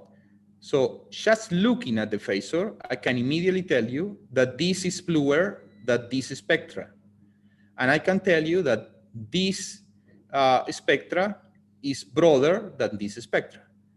Not even looking at the data. just looking at the position of the phasor. So this is really, really important because I don't need to include in my analysis any further information. So as I say here, the width and the center of mass are the two main important characteristics to make the spectral phasor work. And basically, one of the big properties is the linear combination. So if we have a mixture of any of these two components, the point will be on the line that join the 2 points. And if we have 3 components, of course, we will have a position within this triangle. And today we will see a very nice new developed by Alec Bagmishana that they can do not only 3, but even more, 4 and many more if you can find or define the positions, but also if you don't know the position. And this is really, really important. The other property which is important is, well, as Enrico said, the reciprocity principle, which means that if we have an image, I represent here an image, each of the pixels here is an spectra, and one is the addition of all the spectra. And if we do that, and we place cursors in our phasor, we will highlight the image from the pixel from where the spectra come from. And this is really important for images analysis because without any knowledge, you can immediately find where are the image, where are those pixels in the phasor and the image. But it's also true the other way around. So if you want to select small region on your image, you will isolate where are those pixels in this scatter plot. So summarizing this, well, one of the most important is the model-free analysis. And of course, if we go to higher harmonics in the Fourier transformation, we will have better resolution, but we will have to take care because we can have more revolution that can basically overlap the pixels from different wavelengths. So which are the instruments that we have in the market and which are the development that enable us to do phasor? Well, there are different brands, like Zeiss has the 780, 880, and the 980 with truly spectral imaging, 32 channels, parallel, which is similar to this array that I show here. And this is the example. They use different kind of optics to produce basically the opening of the spectra, diffraction gratings, or also prisma, and different configuration that you can project all the light on the array, or you can take the spectra one by one, moving the prism and selecting with your PNT one of the band that are passing through. So this is, for example, the case of Leica. Nikon has also a truly 32 channels. Olympus use this other strategy, basically in the moving the slit. And there are also the spectrographs coupled with a camera that you can have really high resolution to nanometer bandwidth. But of course, this needs longer integration. There are some other base camera like the one that Enrico has in his lab with the Andor and Zion MCCD, which is really, really good. And more recently, there is a way to do spectral phasors and hyperspectral imaging without having basically the spectra and without having a spectral detector, which is the sine cosine filter. And we will have I will explain a little bit at the end. And I think tomorrow Enrico will talk about Diver and he will address this again. And today we will have a talk by Nick Hede about the sine cosine and the light sheet microscopy. Okay, how this look like? Well, basically this is taken in the SP5 that we have here. We used to have here at the Institut Pasteur. And you may see here how it changed the maxima along. I am getting the different image from the range. I will do it running again. These are cells with these droplets, which are basically lamellar bodies. And they are labeled with a solvatic chromic proof, Actan.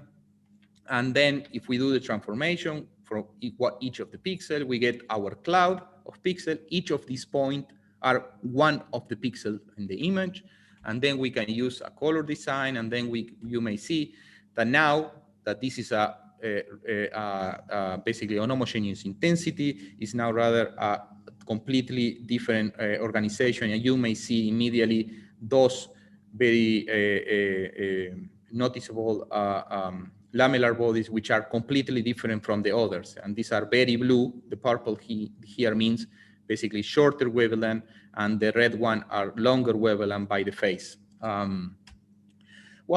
Zeiss does this in a different strategy. As I said before, they took 32 images, and then they basically have the spectra pixel by pixel, and they can color the spectra based on this scale, which is assigned to the maximum. Where is the maximum of the spectra along all the 32 images?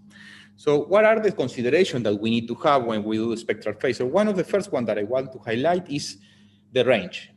And what happened with the range? I mean, you may think that eventually, if you increase the number of steps within a period, you will increase the resolution of the phasor.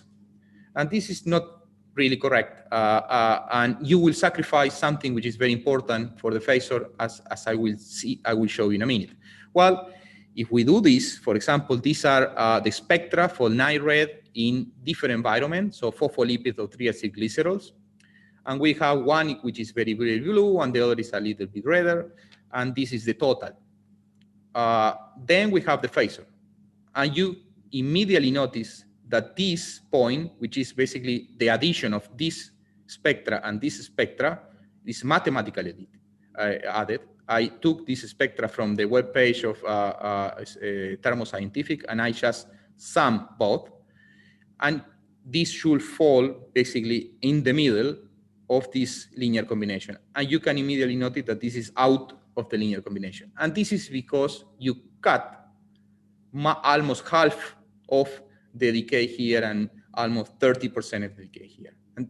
And this is one mistake that you make do if you don't know that the integral of the intensity is very, very important. So if you collect the total spectra and you allow to relax the full spectra in the two sizes, everything came absolutely in the line and everything worked perfect. So the other is, well, what happened with saturation? Well, you immediately will notice that if you saturate it, the spectra will be distorted because you will chop some of the channels, and after that, the center of mass will be moved.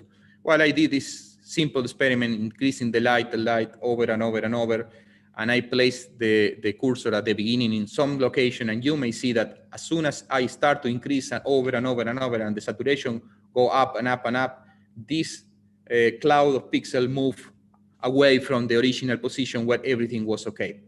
So as a recommendation, please take care of the histogram and always took your data looking at the histogram and try to avoid to go to higher intensities.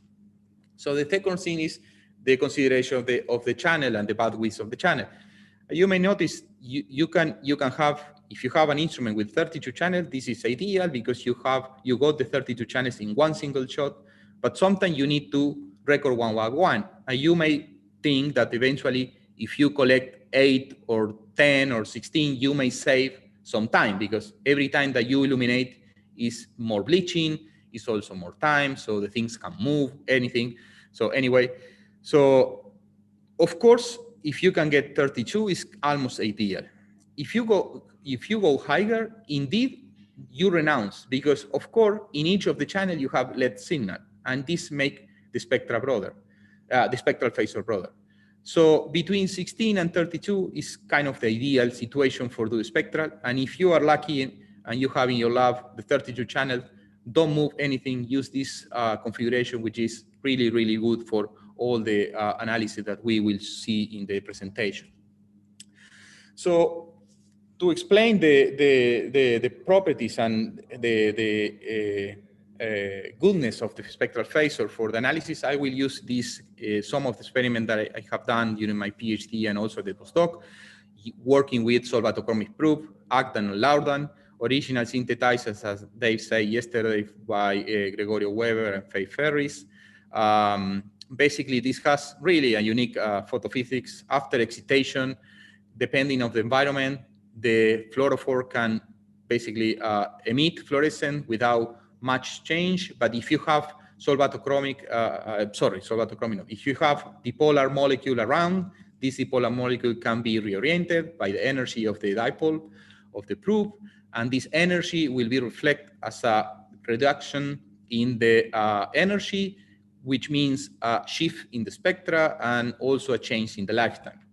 And this is basically what we have here in this analysis of the polarity of liposomes with Lardan. And you may see that if we increase the temperature over and over, we change the spectra a lot. How we use, well, basically, I want to stress this concept here.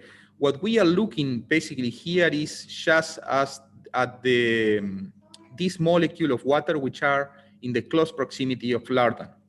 And this water molecule will be affected by the physical state of the membrane. So if we have liquid disorder, shell Phasor, or liquid order when we add cholesterol, this will affect the number of this molecule, and at the end, the emission spectra and the lifetime of the Lardan, and this is our readout. So traditional, this was analyzed with a method developed by Enrico and Tiziana Parasasi that was known as Generalized Portalization, and the name Generalized means that you don't need to use polarizer, as Dave talked yesterday. We just use basically two bandpass filter, and we use the polarization function. And the reason for why we use the polarization function, because it's linear and you can is additive, and you can analyze component. This can be done in a cuvette, and you collect only one intensity, or in a microscope collecting two bandpass filter. And this was really an amazing work done by Luis Bagatoli on the early 2000s, using this in a microscope when he was postdoc with Enrico, and many more then follow this strategy, and today is very, very popular. But what are the problems here? Well, we start from a model of two components. So we define two components. And Enrico say, well, with this kind of thing, sometimes it's not good just to basically guess from beginning that we have only a shell or only a wicking and a liquid phase, and then we have something in the middle. What happens if we have, I don't know, autofluorescent, or if we have a third component or something? Well, this cannot be, you cannot easily put in the model basically a third component in the GP analysis. So this is the first example. I made vesicles made of DOPC and DPPC. For those of you who are not in the membrane field, DOPC is a fluid membrane at the temperature that we run the experiment. DPPC is a solid membrane, and basically the mixture of both 50-50 will give you a coexistent on fluid and shell membrane within our system. So if we took this and we calculate the GP, we get a point. Okay, perfect. This is the point, very high GP. Then we can start adding cholesterol and make more complex the system, because after certain amount of cholesterol, we will have liquid order. So in some situation, we will move completely to liquid order, or we will have liquid order fluid, or the three components. So if we transformate our data, we get this list of values of GP, and this can be eventually analyzed for a complex model. This is not a fitting, this is just a draw that I did on top, just to illustrate, but basically we need to propose a model to understand what is going on here. But if we transformate our data to Phasor, look what happened. Well, we are going from this point to the other point, and everything comes in a line. So which means that we are looking at these molecules of water that we said before, and everything is a linear combination between the different states of the membrane. So the next experiment that I want to show is related to imaging. And this was a part of my PhD, and I was interested in the organization of this intracellular organelle, which is called lamellar body. This is located at the lung in the pneumocyte type 2 cells, and it accumulated. It stored the pulmonary surfactant, which is a substance that we need through the breath. So what we know about the organization and the physical state of the membrane of this organelle on the process of the modulation is by the electron microscopy. And we know that there are different steps: the multilamellar vesicles, the composite body, the lamellar body with different stages. And then when you are the lamellar body are mature, the lamellar body will release all the contact in the interface of the alveolus, and it will work as a tensioactive substance.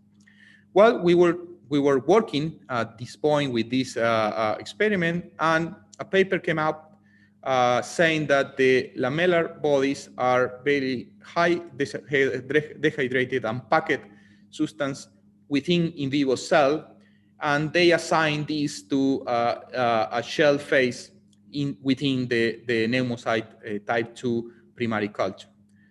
Well, this was very, very bad for us because it was truly, I think, 15 days before we submit our paper. But the good thing was that we were doing spectral phasors. And we noticed something that was very, very interesting. So basically, we plate these cells with produced lamellar bodies, and then we wait until confluence, and then we wait until different times, and then we analyze basically the organization and the size of the lamellar bodies. So if we do that, and the first thing that we analyzed was structural features. So we measure the diameter, and we notice that the diameter increased over the time, which is expected. If you look at the distribution of the sizes, this has more information because the histogram are not always with the same width and distribution and the same center, which is something interesting. But then we analyzed the spectral shift that Laurent suffer when the lamellar body are going from day 1 after post-confluence to the day 14.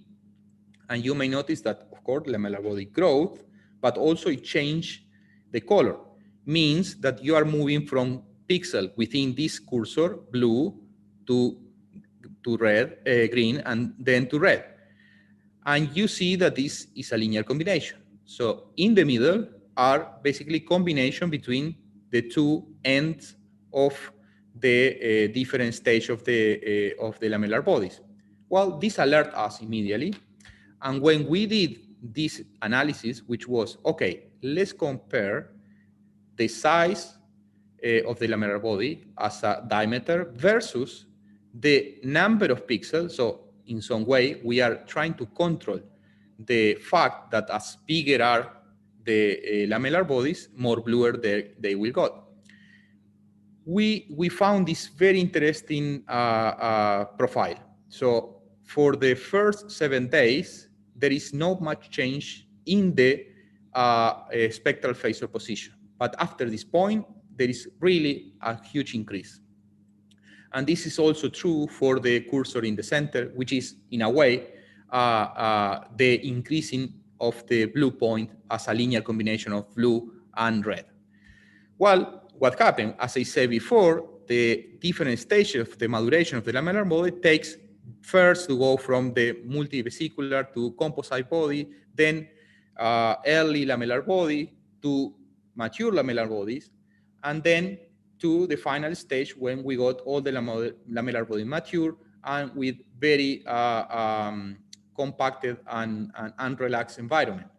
What we think is happening is that until the lamellar body gets certain size, they are not starting to fill up with the phospholipids. And this is, we think, associated to more or less 7 days.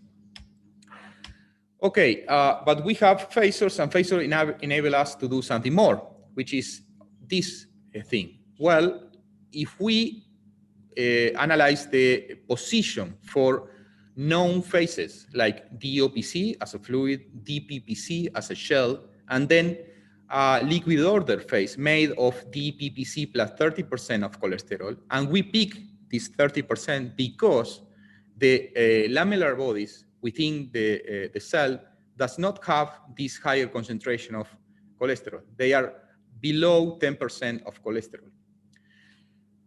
Then you may see that we have some sort of triangle here. And if we have our lamellar bodies with a membrane phase, which is any of these linear combination, well, the lamellar body should be on this linear combination, any of those. So if the lamellar body were held shell phases, as this paper showed before, it should be somewhere here or there with different fraction of fluid, whatever. So this data here between cyan and green are the data for the I549 cells. And basically the lamellar bodies are exactly in this cursor. So they are out of the linear combination between liquid order and fluid membrane. And we immediately thought, well, what is going on here? These people say that this is the lamellar body should be shell phases. Well, we did an experiment, which was, okay, let's analyze the lamellar bodies after we secrete and we collect from the extracellular environment. We couldn't believe what happened, but what happened was this was the original position. The lamellar body, after they are outside the cells, they move to the linear combination between liquid order and fluid. And what is this? Well, what we believe that's happening is, of course, the intracellular environment is completely different to the extracellular environment in terms of water. And water is really an active molecule to modify the structure of the membrane and produce mainly change in phase transition, not only in the liquid order disorder, also in ordered dimension, like, for example, inverted hexagonal cubical phases. And what we believe is what this is happening. During in the interior time of the lamellar body, everything is in another phase. We really don't know, but we basically are speculating with this. And when they get outside, which is full of water, the lamellar body change completely. Okay, so I will go over this because this is more biological, that really doesn't matter. And I will go to this thing. During the dealing with the reviewer, we have to demonstrate that these were lamellar bodies, because can be also, I don't know, lipid droplets. So I got a plasmid with a molecular marker for the lamellar body. Unfortunately for me, it was green. And this is the linear combination of the Laurdan, and this is the position for the green fluorescent protein in the spectral phasor. And if you place basically Laurdan plus green fluorescent protein in the lamellar bodies, you may see that these are the cursors with different linear combination of green fluorescent protein and Laurdan, and these are the cells. Unfortunately for us, we cannot see which of the phases are the lamellar bodies. So, well, I thought, well, there is something that I can do. Okay. At that time, I was really completely out of the molecular genetics, and I was not able to do any genetical conversion between one protein to another. And for me, the simpler way to address this is through biophysics. So I basically thought, okay, if I can find another proof that is in the other side of my molecule reporter, and I can prove that this basically molecule works more or less in the same way that Laurdan, okay, I will be able to demonstrate this. And this is exactly what I did. I compared Laurdan with Nile red, and if you co-label the cells with Laurdan and Nile red, you may see that basically what we have is a linear combination of the unrelaxed Laurdan with the unrelaxed Nile red, and then a linear combination of the relaxed Laurdan with the relaxed Nile red. This proves that basically this work more or less similar, and now we are able to do our analysis with the lamellar bodies. Okay, this is what we did, and you can immediately see that the linear combination is coming from the places where our lamellar bodies are, and we basically demonstrate that these were lamellar bodies, and we demonstrate that there are other structures which are with different environment, which does not require to be in the lamellar bodies, and the problem was solved and the paper was accepted. I want to make a point here, which is very important in the comparison with HEP. You may see that we can keep working with the information of Nile red even when we have a third component, which is the green fluorescent protein. And we can still assign this to the phase that the Nile red is. And this is very important. This is not that simple to do with the HEP. It's almost impossible to do with the HEP. And this is a big point with the spectral phasor. Okay, then I want to move to the combination of spectral phasor with lifetime phasor. And this was something that Enrico put on my front when I just joined the LFD. And we did this set of experiments to demonstrate that this is possible. And the rationale here is simple. Okay, if we can get two images, ideally simultaneously, but if not, just one after another, and then we do the transformation, the image is common for both. So we have a common thing between the spectral phasor and the lifetime phasor. And the reciprocity principle enables us to highlight a region in the spectral phasor, look where those pixels are in our common image, and then find those pixels on the lifetime phasor. This is a unique possibility that phasor enabled, and the linear combination of the phasor enable us to do, and it's very useful, and as we'll show today later in the afternoon, to analyze really complex photophysics that can happen in the cell. So we proved that this worked. We did this experiment with cells, and you may see that if you highlight the blue pixel in the spectra, these are the longer lifetime, which is what we expect. And then if you highlight the shorter, the longer wavelength, will give you the shorter lifetime here, and then the linear combination will be in the middle. So everything works. You may see that this is a little bit scattered, but if you look at different masks, you may immediately notice that the linear combination came more soft and more narrow. And this is because we are analyzing a specific region of the cell, like, for example, the plasma membrane and the intracellular of the cell. So finally, I think I am very good on time.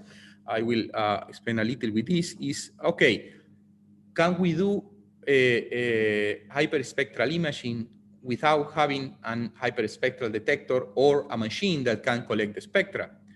Well, the first time that I hear this from Enrico, I thought this was really esoteric, but it works, and it's unbelievable, because what we can do here is the following thing. Imagine that now we can have a filter in where we can put a mathematical function. The mathematical function is a sine or a cosine function.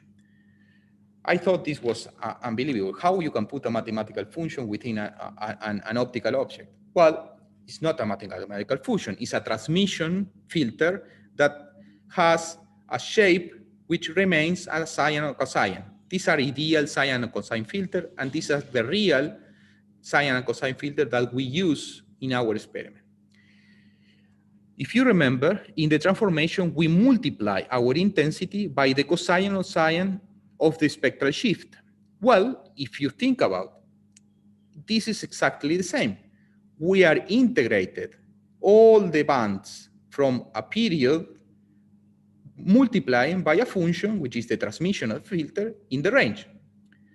If you can collect the two filters plus the total intensity, and you apply the proper mathematics, you can get the Chi and the Nes, and at the end, the spectral phasor.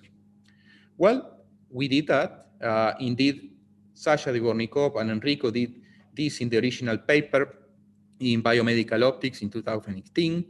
And then we proved with other examples, and I picked this from a paper that we published with Sasha together, in which we originally demonstrated with beads, orange bead and green bead. So if we do that, and then we transform it to the phasor, well, you can immediately notice that we have a cloud for the green and a cloud from the orange, completely split, and there are few pixels. And this is really nice point to make. Enrico said that you can see few pixels. I will say you can see only one pixel in which you have 50-50%. And this is unbelievable. You can see one pixel, only one pixel, which is in the middle, and where, for example, the point effect function cannot resolve these two things. Then we prove this with a more complex sample, and these are bonds. And the bonds, you can image the lifetime of the collagen 1 or the collagen 3.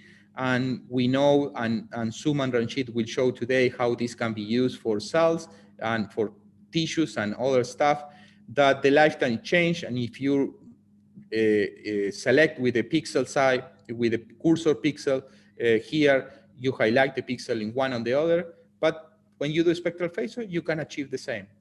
The spectral shift between the two collagen enable you to do the separation between the two regions. So finally, I want to emphasize and make some points about how good this spectral phasor can be for analysis fingerprinting without performing any fitting or without assuming any model. You can do the mixing. You will see really much better this on the Alex talk today. The linear combinations are very simple to follow, and it's really intuitive work. We demonstrate how valuable it is for membrane studies. We can do a very nice conclusion about our system thanks to the spectral phasor. And then we demonstrate the value of the multidimensional phasor, and more recently, with a single detector, we can do also spectral phasor using the sine cosine. And to finalize, what I would like to do is to make a point on some remarkable things that are going on in the recent time. And the first one is related to one of the attending, Ernesto Ambrogio, that he showed how valuable it is for the autofluorescence of tryptophan binding. These are construction of GAG protein binding to liposomes. And if he has different construction with methylation and without methylation, these follow different interaction with the membrane. And only the spectral phasor enable them to show that there are really some kind of interaction when they don't have the myristoyl and they have a completely different and really more complex, which means that you have three-component analysis. And I found this application very, very nice for the cuvette community and for the protein community. Then tomorrow, Lorenzo will speak about the combination of lifetime and spectral due to the spectral phasor, but in a truly time-resolved lifetime machine, which is, well, time spectral resolved lifetime instrument, which is unbelievable. And today, Nick Hede will address this application of the sine cosine for the spectral analysis in a light shield microscope, which is also unique. So thank you very much for all the collaborators, Enrico, Dave. The lamellar body was done with Luis Bagatoli and Soledad Estrada, and we did a lot of stuff together with Sasha Dvornikov. And of course, I will be more than happy to answer any question from the audience.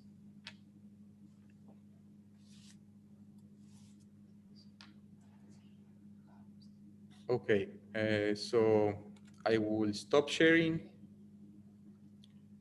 And I think now it's time for the, okay, there is here a question in the chat by Amit. I don't know if you want to make by your own, Amit, the question. You are absolutely able to do it if you want, or otherwise I can read it.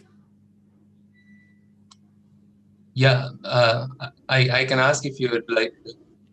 Great. Yeah. So I think on slide number 13, if I'm not wrong, you had shown about the general polarization image thing. So I was wondering, why is just the range from -1 to 1, but not from 0 to 1? Is there a reason for that? Yeah, because Yes. if you look at the polarization function, basically you go for the situation you have all the intensity from one component or the other component. If you are in these two extreme situations, you can have the positive or the negative, right? And basically always normalize by the addition of the both. So the maximum range that you can go is +1, and the minimum that you can go is -1, when one or the other are total. you cannot, I don't know if I can add that, but you cannot go that in polarization only because you don't have a system which is ordered. In an ordered system, you can have polarization of 1 and polarization of -1. Okay. So essentially, in the spectrum, you have a larger order than the polarization. Because the polarization, you have the photo selection effect. Okay. I think the point that is important to highlight, Amit, is in comparison to polarization, as Enrico said, we are not using polarizer here, right? We are just collecting right? And this is the reason for why you can get to 0. So there is the chance that you can get 0 intensity in one of the channel, right? Got it. Yeah. And this is differences. These are the difference with the polarization when you do polarizer, because you have photo selection effect, right? And you have restricted maximum and minimum that you can get in the polarization function. Yes, makes sense. Yeah. Okay, great. Yeah.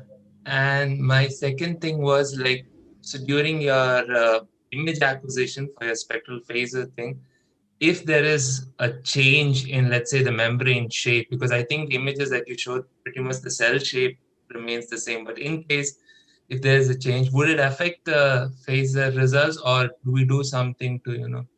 Quite a lot, yes. Okay. If your sample is moving, you need to capture the spectral without moving, because if this map moves much more, basically at the end you are composing a spectra from different regions in the cell, because you are collecting the point at different times.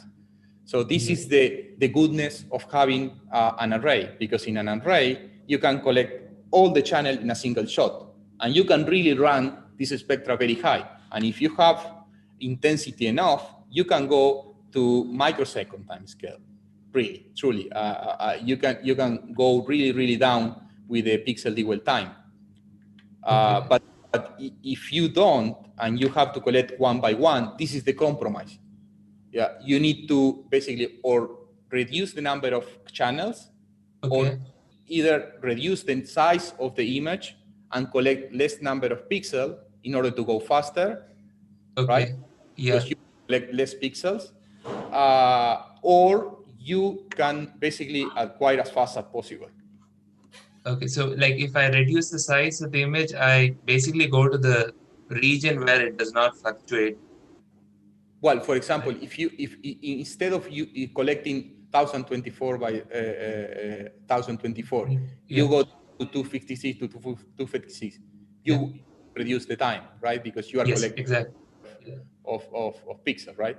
So an strategy that I use when something need to be taken very fast here, because in our configuration we don't have the truly hyperspectral detector. Okay, makes sense. Yeah, got it. Thank you. You're welcome. So if there is no more question, and even if there are, what we will do is to split between you, Enrico, and me for the breakout room. With the rest of the people, Dave is up or is still off? Dave is not. Okay, so then we'll have 2 breakout rooms. So all of you that we like to discuss with Enrico and me in the breakout rooms, will ask in the chat. Marcela is assigning to the 2 groups. Or with the other people, we will recombine by 1:13 or a little bit, I don't know, 5 minutes or 10 minutes earlier, the 5:14. And we will continue with a wonderful second set of lectures. Thank you very much to all of you. Okay.